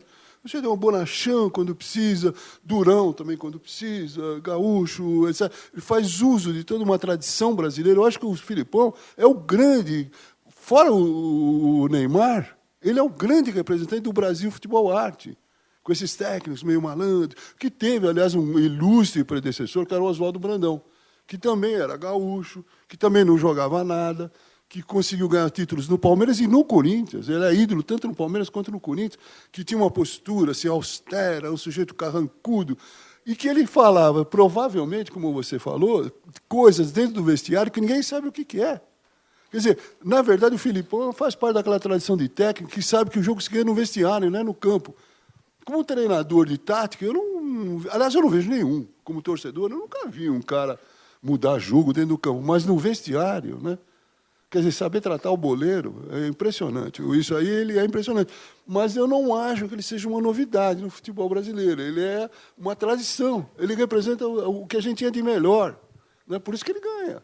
O jogador adora ele, porque sabe que ele usa de lealdades extremadas. Ele vai ao extremo. Por exemplo, para minha surpresa enorme, um zagueiro que me causava alguns sustos, e eu diria que quase, às vezes, quase à beira do infarte, que era o Roque Júnior, está lá hoje com ele. Você sabia que o Roque Júnior está na seleção?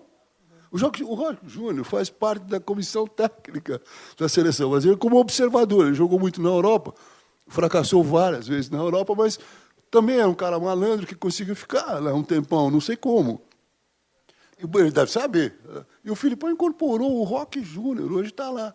Então, esse tremendo jogo de subterrâneo, de como é que são as coisas no futebol, verdadeiramente, ele sabe como ninguém. Eu acho que, nesse ponto, ele sabe mais que o Tele. O Tele talvez soubesse mais do que ele no campo, né? Botar um time para frente, não sei o que, não sei o que lá. Mas no jogo da malandragem, do vamos lá, e tal, compreender como é que é o brasileiro, não tem igual, não tem igual. Ele podia ser carioca ou baiano, né? Ele faz esse papel sendo do Rio Grande do Sul, né? Com um sotaque forçadamente terrível, né? O sotaque dele é imperturbável, né? Ele fala gaúcho, né? Que ele sabe que faz parte. É bom falar gaúcho, né? É legal. Tem toda uma tradição gauchesca atrás, né? Para amparar esse tipo de atitude. Eu concordo com você. Ele é um craque. Eu queria só voltar um pouquinho à discussão do início, quando eu te perguntei, Georgette, sobre se a literatura, e se o teatro, e se o cinema não deviam algumas obras ao futebol pela importância do futebol na sociedade para as pessoas. E o Sérgio Rodrigues, que escreveu recentemente O Drible, que é um romance que tem o futebol como pano de fundo, que é difícil encontrar romances. Você tem uma tradição de crônica, mas de romance você não tem, de ficção. Ele comentou que acha que você não tem, porque o futebol ele é uma narrativa fechada em si, né? E daí eu fico pensando, se você escrevesse, por exemplo, um roteiro de um jogador que nasce lá, começa a jogar no São Cristóvão, e daí vai para o Cruzeiro, logo é vendido ao PSV, daí começa a ser bombado, e daí vira um craque absurdo no Barcelona, daí arrebenta os joelhos e é desenganado para o futebol, depois de ser eleito o melhor do mundo, depois acaba voltando e tem sua redenção numa Copa do Mundo. Ou se você pega um roteiro como, por exemplo, a vida do Pelé, que estreia com 17 anos na Copa do Mundo, faz o gol na final, isso acontece, tudo aquilo, daí depois vira vira quem virou, o embaixador do futebol, vira ministro e tal, e as pessoas no seu próprio país fazem chacota com o que ele diz. São tantos clichês, né? São tantas. O futebol ele nos surpreende com tanta coisa que às vezes é difícil você pensar numa história com todos esses elementos que existem na vida real. O que você pensa sobre isso? Primeiro, eu acho que o futebol é um fenômeno que interessa a todo mundo, que interessa, por exemplo, às moças, e que interessa a todas as classes sociais. É um fenômeno muito novo no Brasil. Não era assim. O futebol era um fenômeno que eu me lembro profundamente masculino e que não interessava às elites. Você tem uma ideia? Popular, né? Profundamente popular. Né? Profundamente popular e desprezado por isso, inclusive. Você pegava a página, quando eu era moleque, você pegava a página do Estadão de Esportes, era uma página que dizia o seguinte: no canto esquerdo, ao superior da página, tinha um relato da partida anterior, Corinthians 2, 15 de Piracicaba 1, marcadores, renda, quem fez os gols e acabou. Daí vinha, nessa mesma página vinha turf, damas, jogo de dama, tênis, boxe, tudo naquela página. O futebol era uma coisa lá no... Estou falando do Jornal da Burguesia Paulista. Meu pai, por exemplo, nunca torceu para time nenhum. Nunca pensou em me levar no estádio, imagine. Ele não ia, coitado, por que eu ia encher a paciência dele? Então, eu tenho a impressão que, como quem faz a importância de certas coisas, sobretudo em arte, é elite, o artista brasileiro nunca se interessou por futebol mesmo. Tinha gente que era visceralmente contra, como o Graciliano Ramos, por exemplo. Ou o Lima Barreto, que odiava futebol, dizia: isso aí não vai pegar no Brasil, isso é uma loucura e tal. Artistas importantes, como o Nelson Rodrigues, que era um fanático pelo Fluminense, na obra dele não tem nada sobre futebol, ele não tem um conto sobre futebol. Acho que na Falecida tem um personagem que ouve um jogo do Fluminense e estamos conversados. Né? O Zé Lins do Rego, que foi enterrado com a bandeira do Flamengo. Não parece que tem uma coisa desprezível na obra dele que fala sobre futebol. Então, o que você está vendo agora, como ele se espalhou para todo mundo, é um fenômeno muito novo. Muito novo. O Sérgio Santana, por exemplo, tem um livro de contos dele, o último, que tem um conto belíssimo sobre futebol. Né? Eu não sei, eu não me lembro agora o título, mas é um conto sensacional, muito bonito. Então, é isso. O futebol nunca foi um assunto palatável para o artista, porque não interessava a camada social que o artista... Você imagina... Você quer ver uma coisa? Não há nada mais que se aproximou do povo brasileiro, assim, tentando usufruir do que o povo brasileiro tinha de melhor, do que o modernismo paulista. Né? O modernismo era isso. Vamos entrar no coração do povo e, ao mesmo tempo, olhar o que a Europa tem de melhor, fundir os dois e repropor uma coisa nova. Só um cara, o Antônio de Alcântara Machado, que tem um conto sobre futebol. Você nunca ouviu falar no Mário de Andrade, Oswaldo de Andrade. Por quê? Porque a classe a que eles pertenciam, a educação que eles tinham tido, excluía o futebol. O futebol é um negócio de operário de fábrica, sei lá, de Palmeiras e Corinthians, lá do Brás, não sei aonde. Tem um cara que escreveu sobre futebol. Teve grandes pessoas, o Plínio Marques, por exemplo, que era um dramaturgo voltado para o que havia de mais desvalido no povo brasileiro, né? Gente que não tinha nem sindicato, não tinha nada. Ele foi além da ideologia. Né? Ele passou por cima disso, foi para quem não tinha ideologia alguma, porque estava fora até da ideologia. Ele escreveu um continho ou outro sobre futebol, uma crônicazinha aqui, outra ali, mas nunca esse assunto foi da arte. Eu tenho a impressão que é porque o artista brasileiro não via para quem escrever aquilo. Para quem que eu vou escrever? O leitor de livro? O leitor de livro é um leitor que excluía o futebol também, em geral. Então é isso, mas o cinema tem as dificuldades do cinema também. Mas sabe o que eu acho? Eu acho que aí tem um problema. Eu já pensei, até um dia pensei em escrever sobre isso, um livrinho que se chamaria Cinema e Esporte, e particularmente o futebol na coisa do cinema e esporte. Eu acho que cinema, no caso cinema, né? Cinema e esporte, as pessoas que gostam de futebol e que vivem a experiência do futebol, você entrar num estádio gigantesco, você vê aquele gramado imenso, você vê aquelas bandeiras, você vê aquelas pessoas esperando alguma coisa, depois você vê aquela congregação de massa, e a experiência estética do futebol é tão forte, tão forte que eu não vejo ela podendo ser transladada para outro meio. É possível uma boa arte falando do futebol. É possível um grande artista.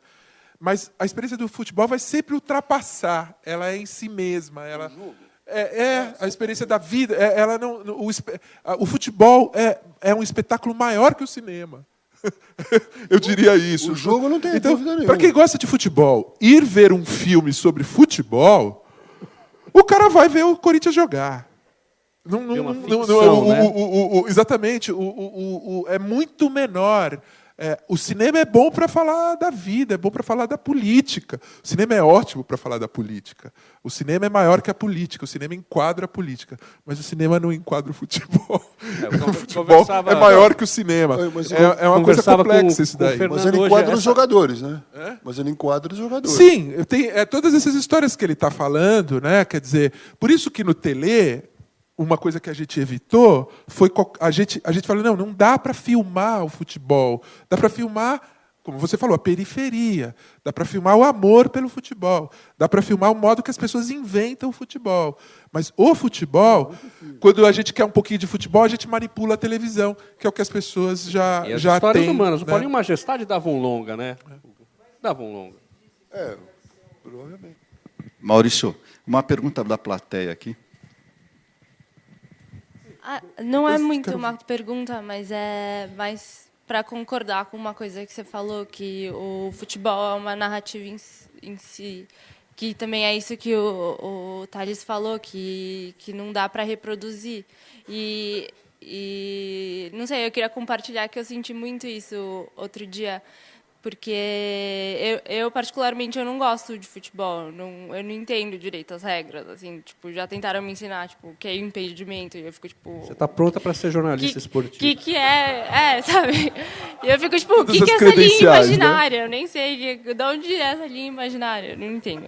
Mas daí, no dia da inauguração do Itaquerão, eu nem sou corintiana, mas eu me peguei vendo o jogo. E foi muito emocionante. E eu, tipo, nem tava torcendo pros times. E, tipo, eu me peguei vendo. E, tipo, parecia que era, tipo, meio que cativante, sabe?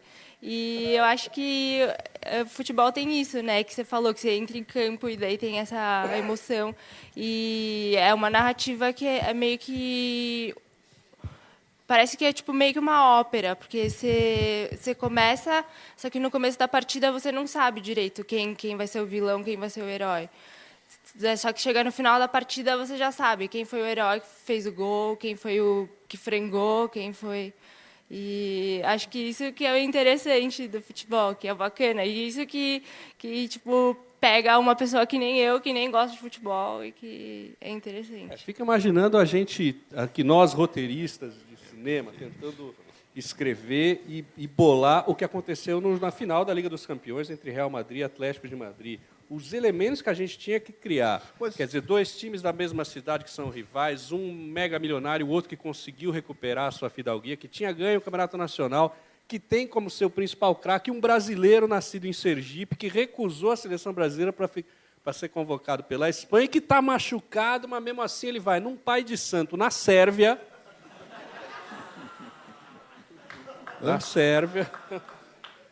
volta dizendo que está curado, convence o técnico, que é um argentino que bateu a vida inteira, mas que se revelou um gênio do treinador e que aposta no cara, e o cara entra em campo e com 9 minutos pede para sair, e o time faz 1-0 num frango num goleiro, que é maravilhoso, e o jogo vai, e daí o juiz dá 5 minutos, o time aguenta 3 minutos e num escanteio vai o cara e faz um gol. Imagina a gente escrevendo isso, não ia vender para ninguém. Você reparou que ele fez uma coisa curiosa. Você viu o que ele fez, o roteiro que ele fez?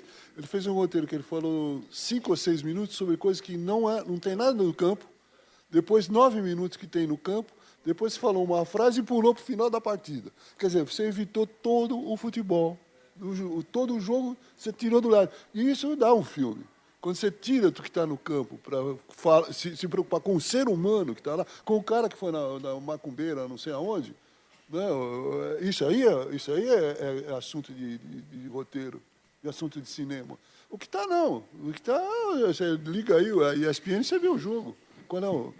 O que a gente quer fazer como cineasta? Suplantar a ESPN? É ridículo, né? Suplantar o futebol jogado? Não, você tem que pegar na margem. E eu acho que o futebol é o mais bonito que acontece fora do campo. É humano, é a vida. A vida se dá fora do campo. Dentro do campo é só o combate. Como um gladiador, me interessaria o que ele faz antes de entrar na arena. Como um boxer, né? Para não falar, você falou, né? Que é uma coisa que eu tenho muito admiração pelo boxer, né? Boxeador é uma coisa... O boxe conseguiu produzir, né? Touro Indomável, Claro, Guerra de Ouro, né? claro, Grandes filmes, claro. né? Eu tenho uma pergunta. É lindo o Vou filme. falar no Rock Balboa. É lindo o filme Touro Indomável e lá os filmes do Paul Newman, tal, são lindos filmes, mas não é o boxe, né? Não é o boxe. Não é o boxe. Quer dizer, tem alguma coisa no esporte que... Você falou uma coisa muito bacana. Eu penso muito sobre essas formas simbólicas do futebol. Eu tenho várias ideias, assim, que é uma questão, né? O que faz o futebol ser tão fascinante. Você falou uma coisa que veja que interessante. Você que foi no futebol, pela primeira vez você viu a coisa do futebol. Você falou uma coisa que eu nunca vi ninguém falar. E você disse que não entende futebol. Olha como o negócio é. Você falou, o futebol é um negócio aberto, é uma ópera aberta, que no final você sabe quem são os protagonistas. É um negócio escrito ao contrário. No começo está tudo em branco.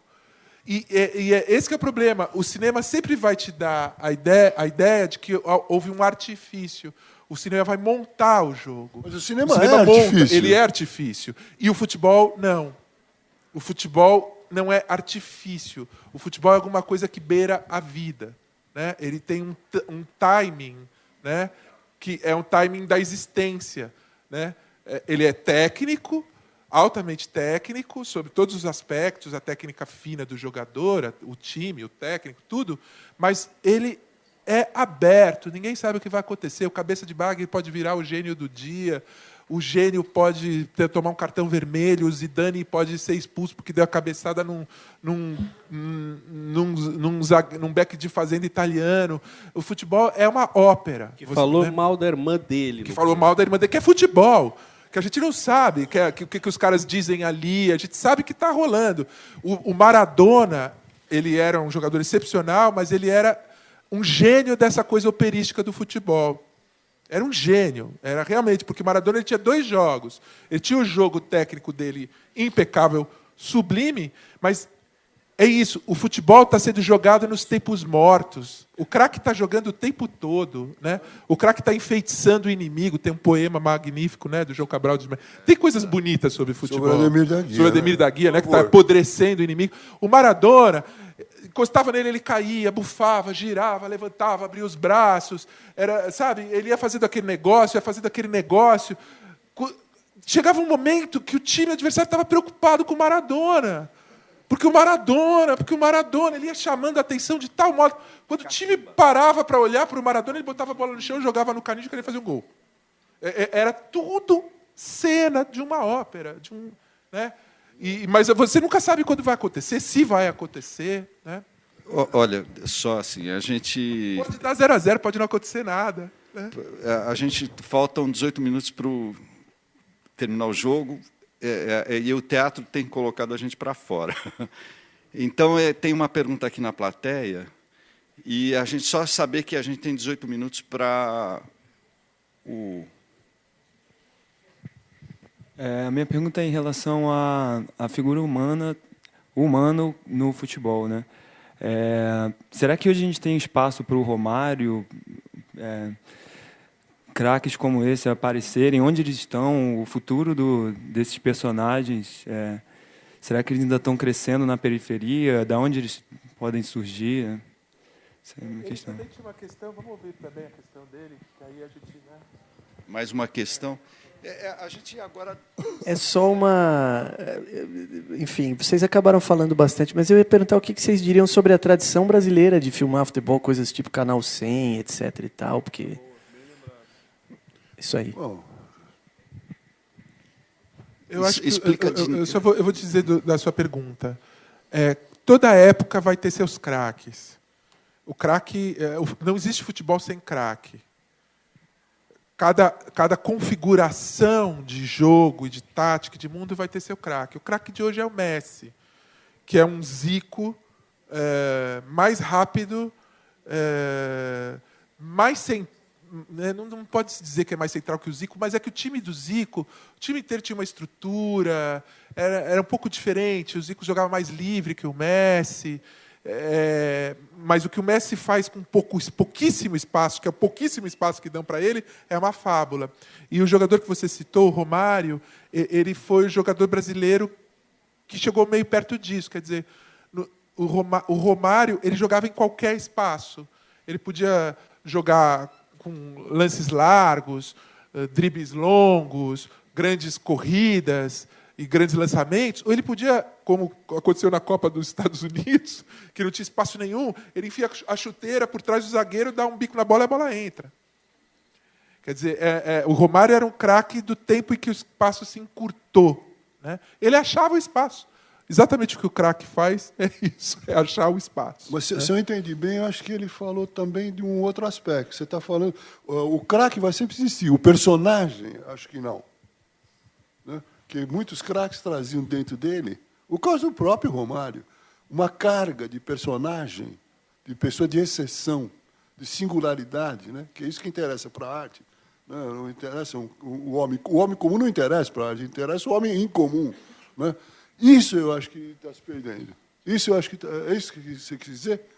Então, isso eu acho que está se perdendo mesmo. O craque vai continuar jogando muito, só que vai ser um homem comportado, como nós todos, um honesto pai de família, que não vai incomodar ninguém, que só vai falar coisas muito amigáveis, muito sensatas e tal, e você vai perder para a arte exatamente isso. Você vai perder o interesse. Dos jogadores de classe média, né? O time do Barcelona é a vanguarda disso, né? É claro. O time do Barcelona, os jogadores não vão para a balada, não fazem putaria, não compram Ferrari, eles saem direitinho, vão jantar com a mulher, tal. Depois eles entram em campo e arrasam, são craques. Conclusão, como cineasta, esse time do Barcelona não me interessa absolutamente. Não quero nem conversar com nenhum deles. A mim me interessa... Você não acha? Como seres humanos, eles interessam um pouco, né? Mas... Não, e a gente conseguia, às vezes, coincidir uma grande personalidade com um grande craque, daí era o ideal. Né? Eu só queria fazer uma observação do que você falou do poema do João Cabral. E você estava falando que o Maradona ele hipnotizava o adversário, né? O Ademir da Guia, para quem não viu jogar, fazia exatamente a mesma coisa, sem o espetáculo do Maradona. Sem os grandes gestos, sem nada. O Ademir começava o jogo, eu vi muitos Palmeiras e Corinthians, o Corinthians sempre com o time empurrado pela torcida, né? Então, começava com uma vibração tremenda, daí a bola chegava no Ademir. Ele ia acalmando. Mas não era o Palmeiras que ficava calmo, era o Corinthians que ficava calmo. Aos 20 minutos estava todo mundo muito calmo no jogo, né? A torcida começava a baixar a bola também. Isso sem um gesto, era uma coisa realmente impressionante. A lesma dentro do pesadelo, né? E apodrecendo o adversário, né? O Ademir tinha uma coisa, talvez o Hugo consiga explicar um pouco melhor. Ele parecia que ele ralentava um pouco. Ele estava na mesma velocidade de todos os outros. Ele estava sempre no lance. Ele não estava fora. Mas ele tinha uma passada que era um pouco mais larga, um pouco fora do tempo.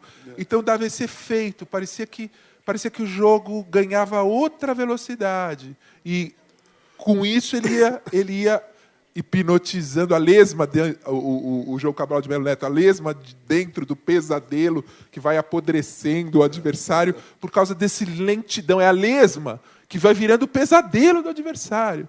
Né? E era muito estranho, porque ele estava no ritmo do jogo e em outro ritmo ao mesmo tempo. Né? E o pior é que você só ia saber disso depois do jogo.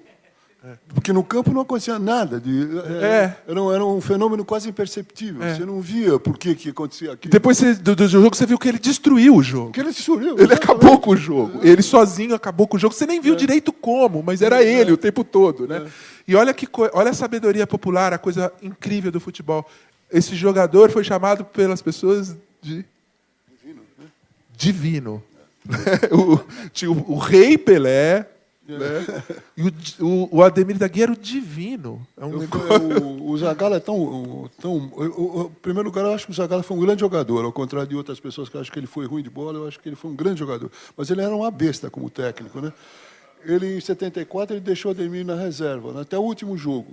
O Ademir só entrou para jogar pelo Brasil quando foi disputar o terceiro lugar. Então, acho que ninguém nem viu aquele jogo, né? Nós que não aceitamos nem o segundo, imagina o terceiro. O técnico da Polônia, quando terminou o primeiro tempo, falou: quem é esse cara? Como é que esse cara não jogou? E ele saiu no segundo tempo. Porque o Zagallo não queria dar o atestado, né? O Zé Gui falou do Canal 100, né? dessa tradição brasileira de uma excelência em documentar o futebol. E é uma pena que o acervo do Canal 100 esteja trancafiado, né? Tenha sido tão pouco por uma questão ali familiar, tal. O filho do Niemeyer, né? A gente tem pouquíssimo acesso a esse material que é incrível. Ele foi muito mal conservado. Eu fui testemunhar disso. Eu fui ver no Rio de Janeiro como eles guardavam o material por outra razão, para fazer um comercial, para a Folha de São Paulo até. E era pessimamente. Mas agora ele está todo na Cinemateca. Ele está na Cinemateca Brasileira. O que não quer dizer nada, porque a Cinemateca está aos cacos hoje, né? Então, sei lá. Mas, de qualquer maneira, ele supostamente está preservado, né? Agora, aquele Canal 100, ele sobreviveu de dois gênios. Um cara que eu não sei o nome, esqueci o nome. Eu só não sei se as pessoas sabem o que é Canal 100. Talvez fosse legal você falar aqui. Canal 100 era um jornal falado cinematográfico que passava antes dos jogos, nos cinemas. Que muita gente ia ver o Canal 100 em vez do filme. Que eram assim, uns minutos, 5 minutos, 7 minutos sobre o jogo, mas filmado de uma maneira tão inusual, de uma maneira tão incrível, né, que nunca tinha se feito isso antes.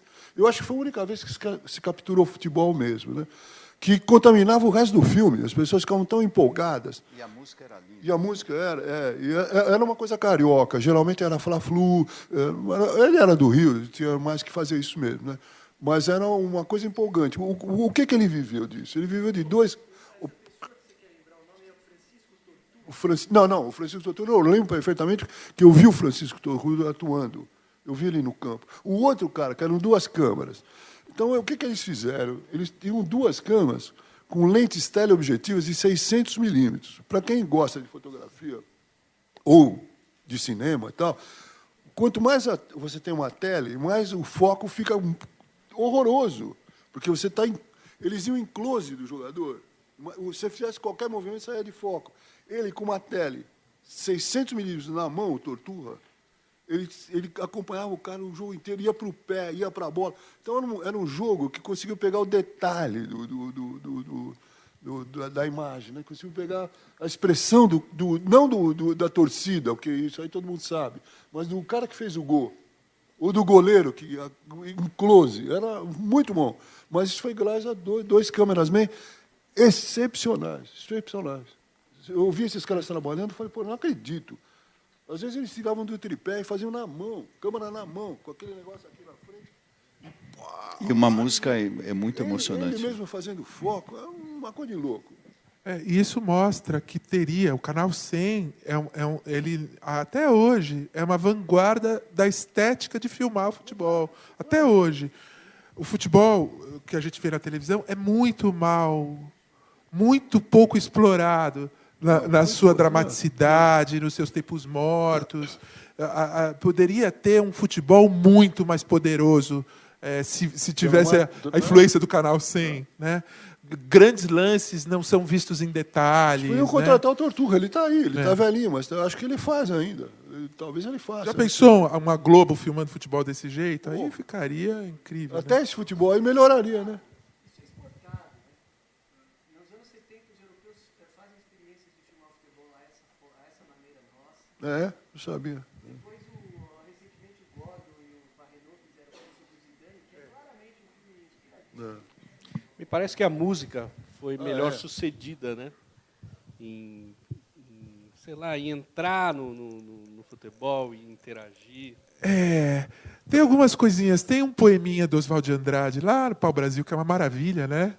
Que aquele uma jornada do Brasil na Europa, né? Que é assim, 1-0, 3-0, 4-1, né? Aí a injustiça de Berna, 6-3. São só os scores das vitórias do Brasil na Europa na década de 20. Olha que interessante. Uma antecipação de que isso daí teria importância para o país, né? A coisa dos modernistas, né? E tem a injustiça de um jogo que o Brasil perdeu. Que ele não bota o resultado, ele bota a injustiça de não sei onde, do lugar, né? E tem muitas coisas interessantes. Tem o famoso, aí é já no campo da música, tem o famoso 1-0 do Pixinguinha, que é uma coisa maravilhosa, né?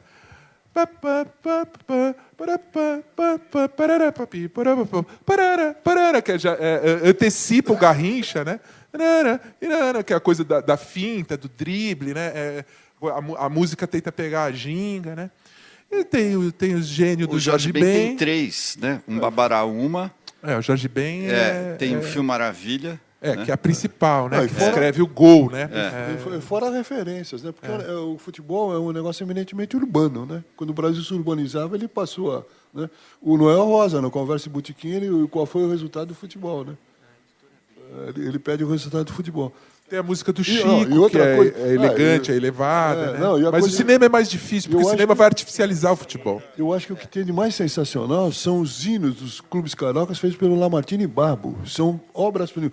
O hino do Fluminense é uma beleza. O hino do América é uma maravilha. Era o time dele, né? O Flamengo também sim.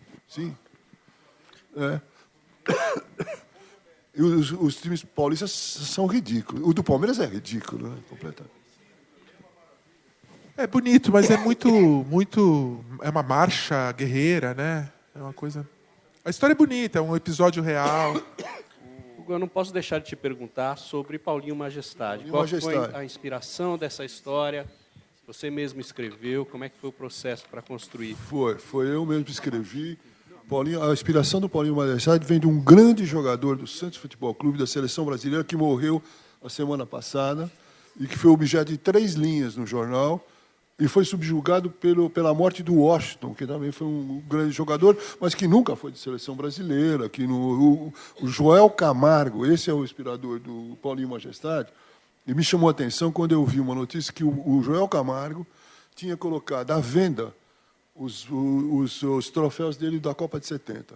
A medalha de campeão e mais uns outros troféus, ele colocou à venda por necessidade. Era um jogador que era o rebelde. Esse cara era um rebelde silencioso, porque ele não fazia espetáculo. Mas era profundamente criador de problemas, ele criou problema em tudo quanto foi lugar. Eu não sei o que... quando eu convidei... Ele não sabia que a gente tinha feito o filme, nem tomou conhecimento, nem nada. Mas, no fim, alguém falou para ele, fizeram um filme aí, você está lá e tal, não sei o quê. Está bem, porque te deu dignidade para o seu personagem e tal. E eu liguei para ele. Falei, você queria ver o filme? Ele falou, não quero ver, não. Então, achei ótimo, né? Um cara de uma personalidade... Isso, ele estava em más condições financeiras, eu acho, né? Mas ele estava no time de 70? Ele estava no banco. Ele era os dois quartos zagueiros de 70, era o Fontana e o Joel Camargo. O Joel Camargo era o titular e o Fontana era o reserva. Eu não sei o que aconteceu lá. O Zagallo, sobre o Joel, eu presumo que tenha acontecido o seguinte: Joel era um quarto zagueiro clássico, ele não dava bico. E às vezes ele fazia uma besteira, porque tomava uma bola dele e ia para o gol, que seria uma coisa insuportável para o Zagallo. Para o time do Santos, não, porque eles iam lá e faziam outro. Porque eu vi ele jogar de quarto zagueiro, do meio do campo e de meia direita. Ele jogava em qualquer lugar, Joel, sempre com muita classe. E não dava bola. Aí o Zagallo encostou ele e botou o Fontana. Como o Fontana também era um jogador mais tosco, né? Muito vigoroso, um pouco tosco, ele recorreu ao Piazza, que foi convocado como jogador de meio campo, mas tinha uma personalidade muito grande e que deve ter falado, deixa comigo que eu resolvo essa parada para você. Então ele resolveu mesmo, né? E o Joel nunca abriu a boca, nunca falou nada. Era um personagem muito estranho, muito estranho. Não era um jogador que criava... Os casos que ele criava era quase em silêncio, uma coisa... mas era um grande craque, Ele foi campeão pelo Santos umas 8 vezes, campeão de Libertadores, campeão do diabo. E recebeu 3 linhas felizmente, eu botei ele como... E domingo eu vou escrever no Estadão sobre ele. É lindo. Eu vou escrever sobre ele. A última entrevista que ele deu foi para Placar em dezembro último. Nós demoramos para encontrá-lo, para convencê-lo a nos receber. Daí a reportagem foi para lá, em Santos. Apartamento modesto, mas digno.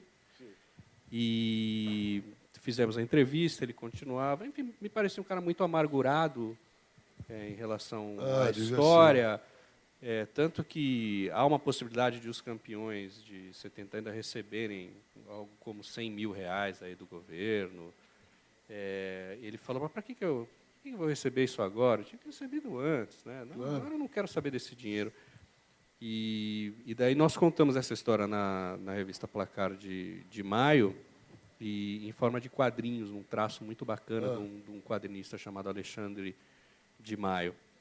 E um dia depois que ele morreu, o Júnior Capacete, hoje comentarista da TV Globo, lateral, craque do Flamengo e da seleção, revelou que a medalha do Joel está com ele, que ele comprou essa medalha e tem uma foto. Nossa. Se você procurar na internet, tem uma foto do Júnior com a medalha, dizendo, ela está comigo. Eu comprei não diretamente dele, mas de uma casa de penhores, sei lá para onde ele vendeu, e ficou com ele a medalha da Copa de 70 que o Joel vendeu para ganhar uma grande... Eu acho que esse cara era tão orgulhoso, que ele não se considerava campeão do mundo. Porque ele tinha ficado na reserva do reserva. E para ele, aquilo deve ter sido o fim da picada. Por isso que ele vendeu. Também, exatamente. Nós vamos encerrar, não sem antes eu ler aqui uma poesia sobre futebol, feita pelo Vanderlei Luxemburgo. Tá? Vocês não sabem, ele é um poeta, a gente está falando que a arte não soube retratar o futebol, mas eu vou ler aqui. Foi em 2000, por ocasião da Copa do Pré-Olímpico, que o Brasil ganhou, na cidade de Londrina, foi onde o Brasil ficou hospedado e teve apoio da torcida. Para agradecer a torcida, o Luxemburgo escreveu as seguintes linhas. Londrina e a seleção, por Vanderlei Luxemburgo. Londrina bonita, dengosa, cestrosa, finge não ver, recusa, mas para, olha, vem vindo curiosa. Quer fazer um comentário, Thales, sobre esse primeiro verso? Eu vou continuar. Um gol, um olhar explodem, a rede, o grito, o coração. Amor, Londrina, te amo. É lindo, né? Esse é o poema do Vanderlei. E não sei antes responder ao Ciro, para mim, na ordem, os favoritos para ganhar a Copa: Brasil, Alemanha e Argentina. Eu quero ver se alguém vai ser macho aqui de me seguir, de cravar aqui quem ganha. Não tenho a menor ideia. Não cravo nada. Afinou o Giorgetti, você... Eu acho que eu só vejo favoritos, assim, não dá, porque Copa do Mundo... Pois é. Né? Mas eu acho que os 4 times que eu acho que são os fortes... Seja gaúcho agora. Primeiro, segundo e terceiro na ordem. Vai, Thales. Não, Alemanha, Brasil, Espanha e Argentina, mas isso pode inverter. Pode ser Argentina, Espanha, Brasil e Alemanha. Eu acho que são esses os times da Copa. Obrigado a todos.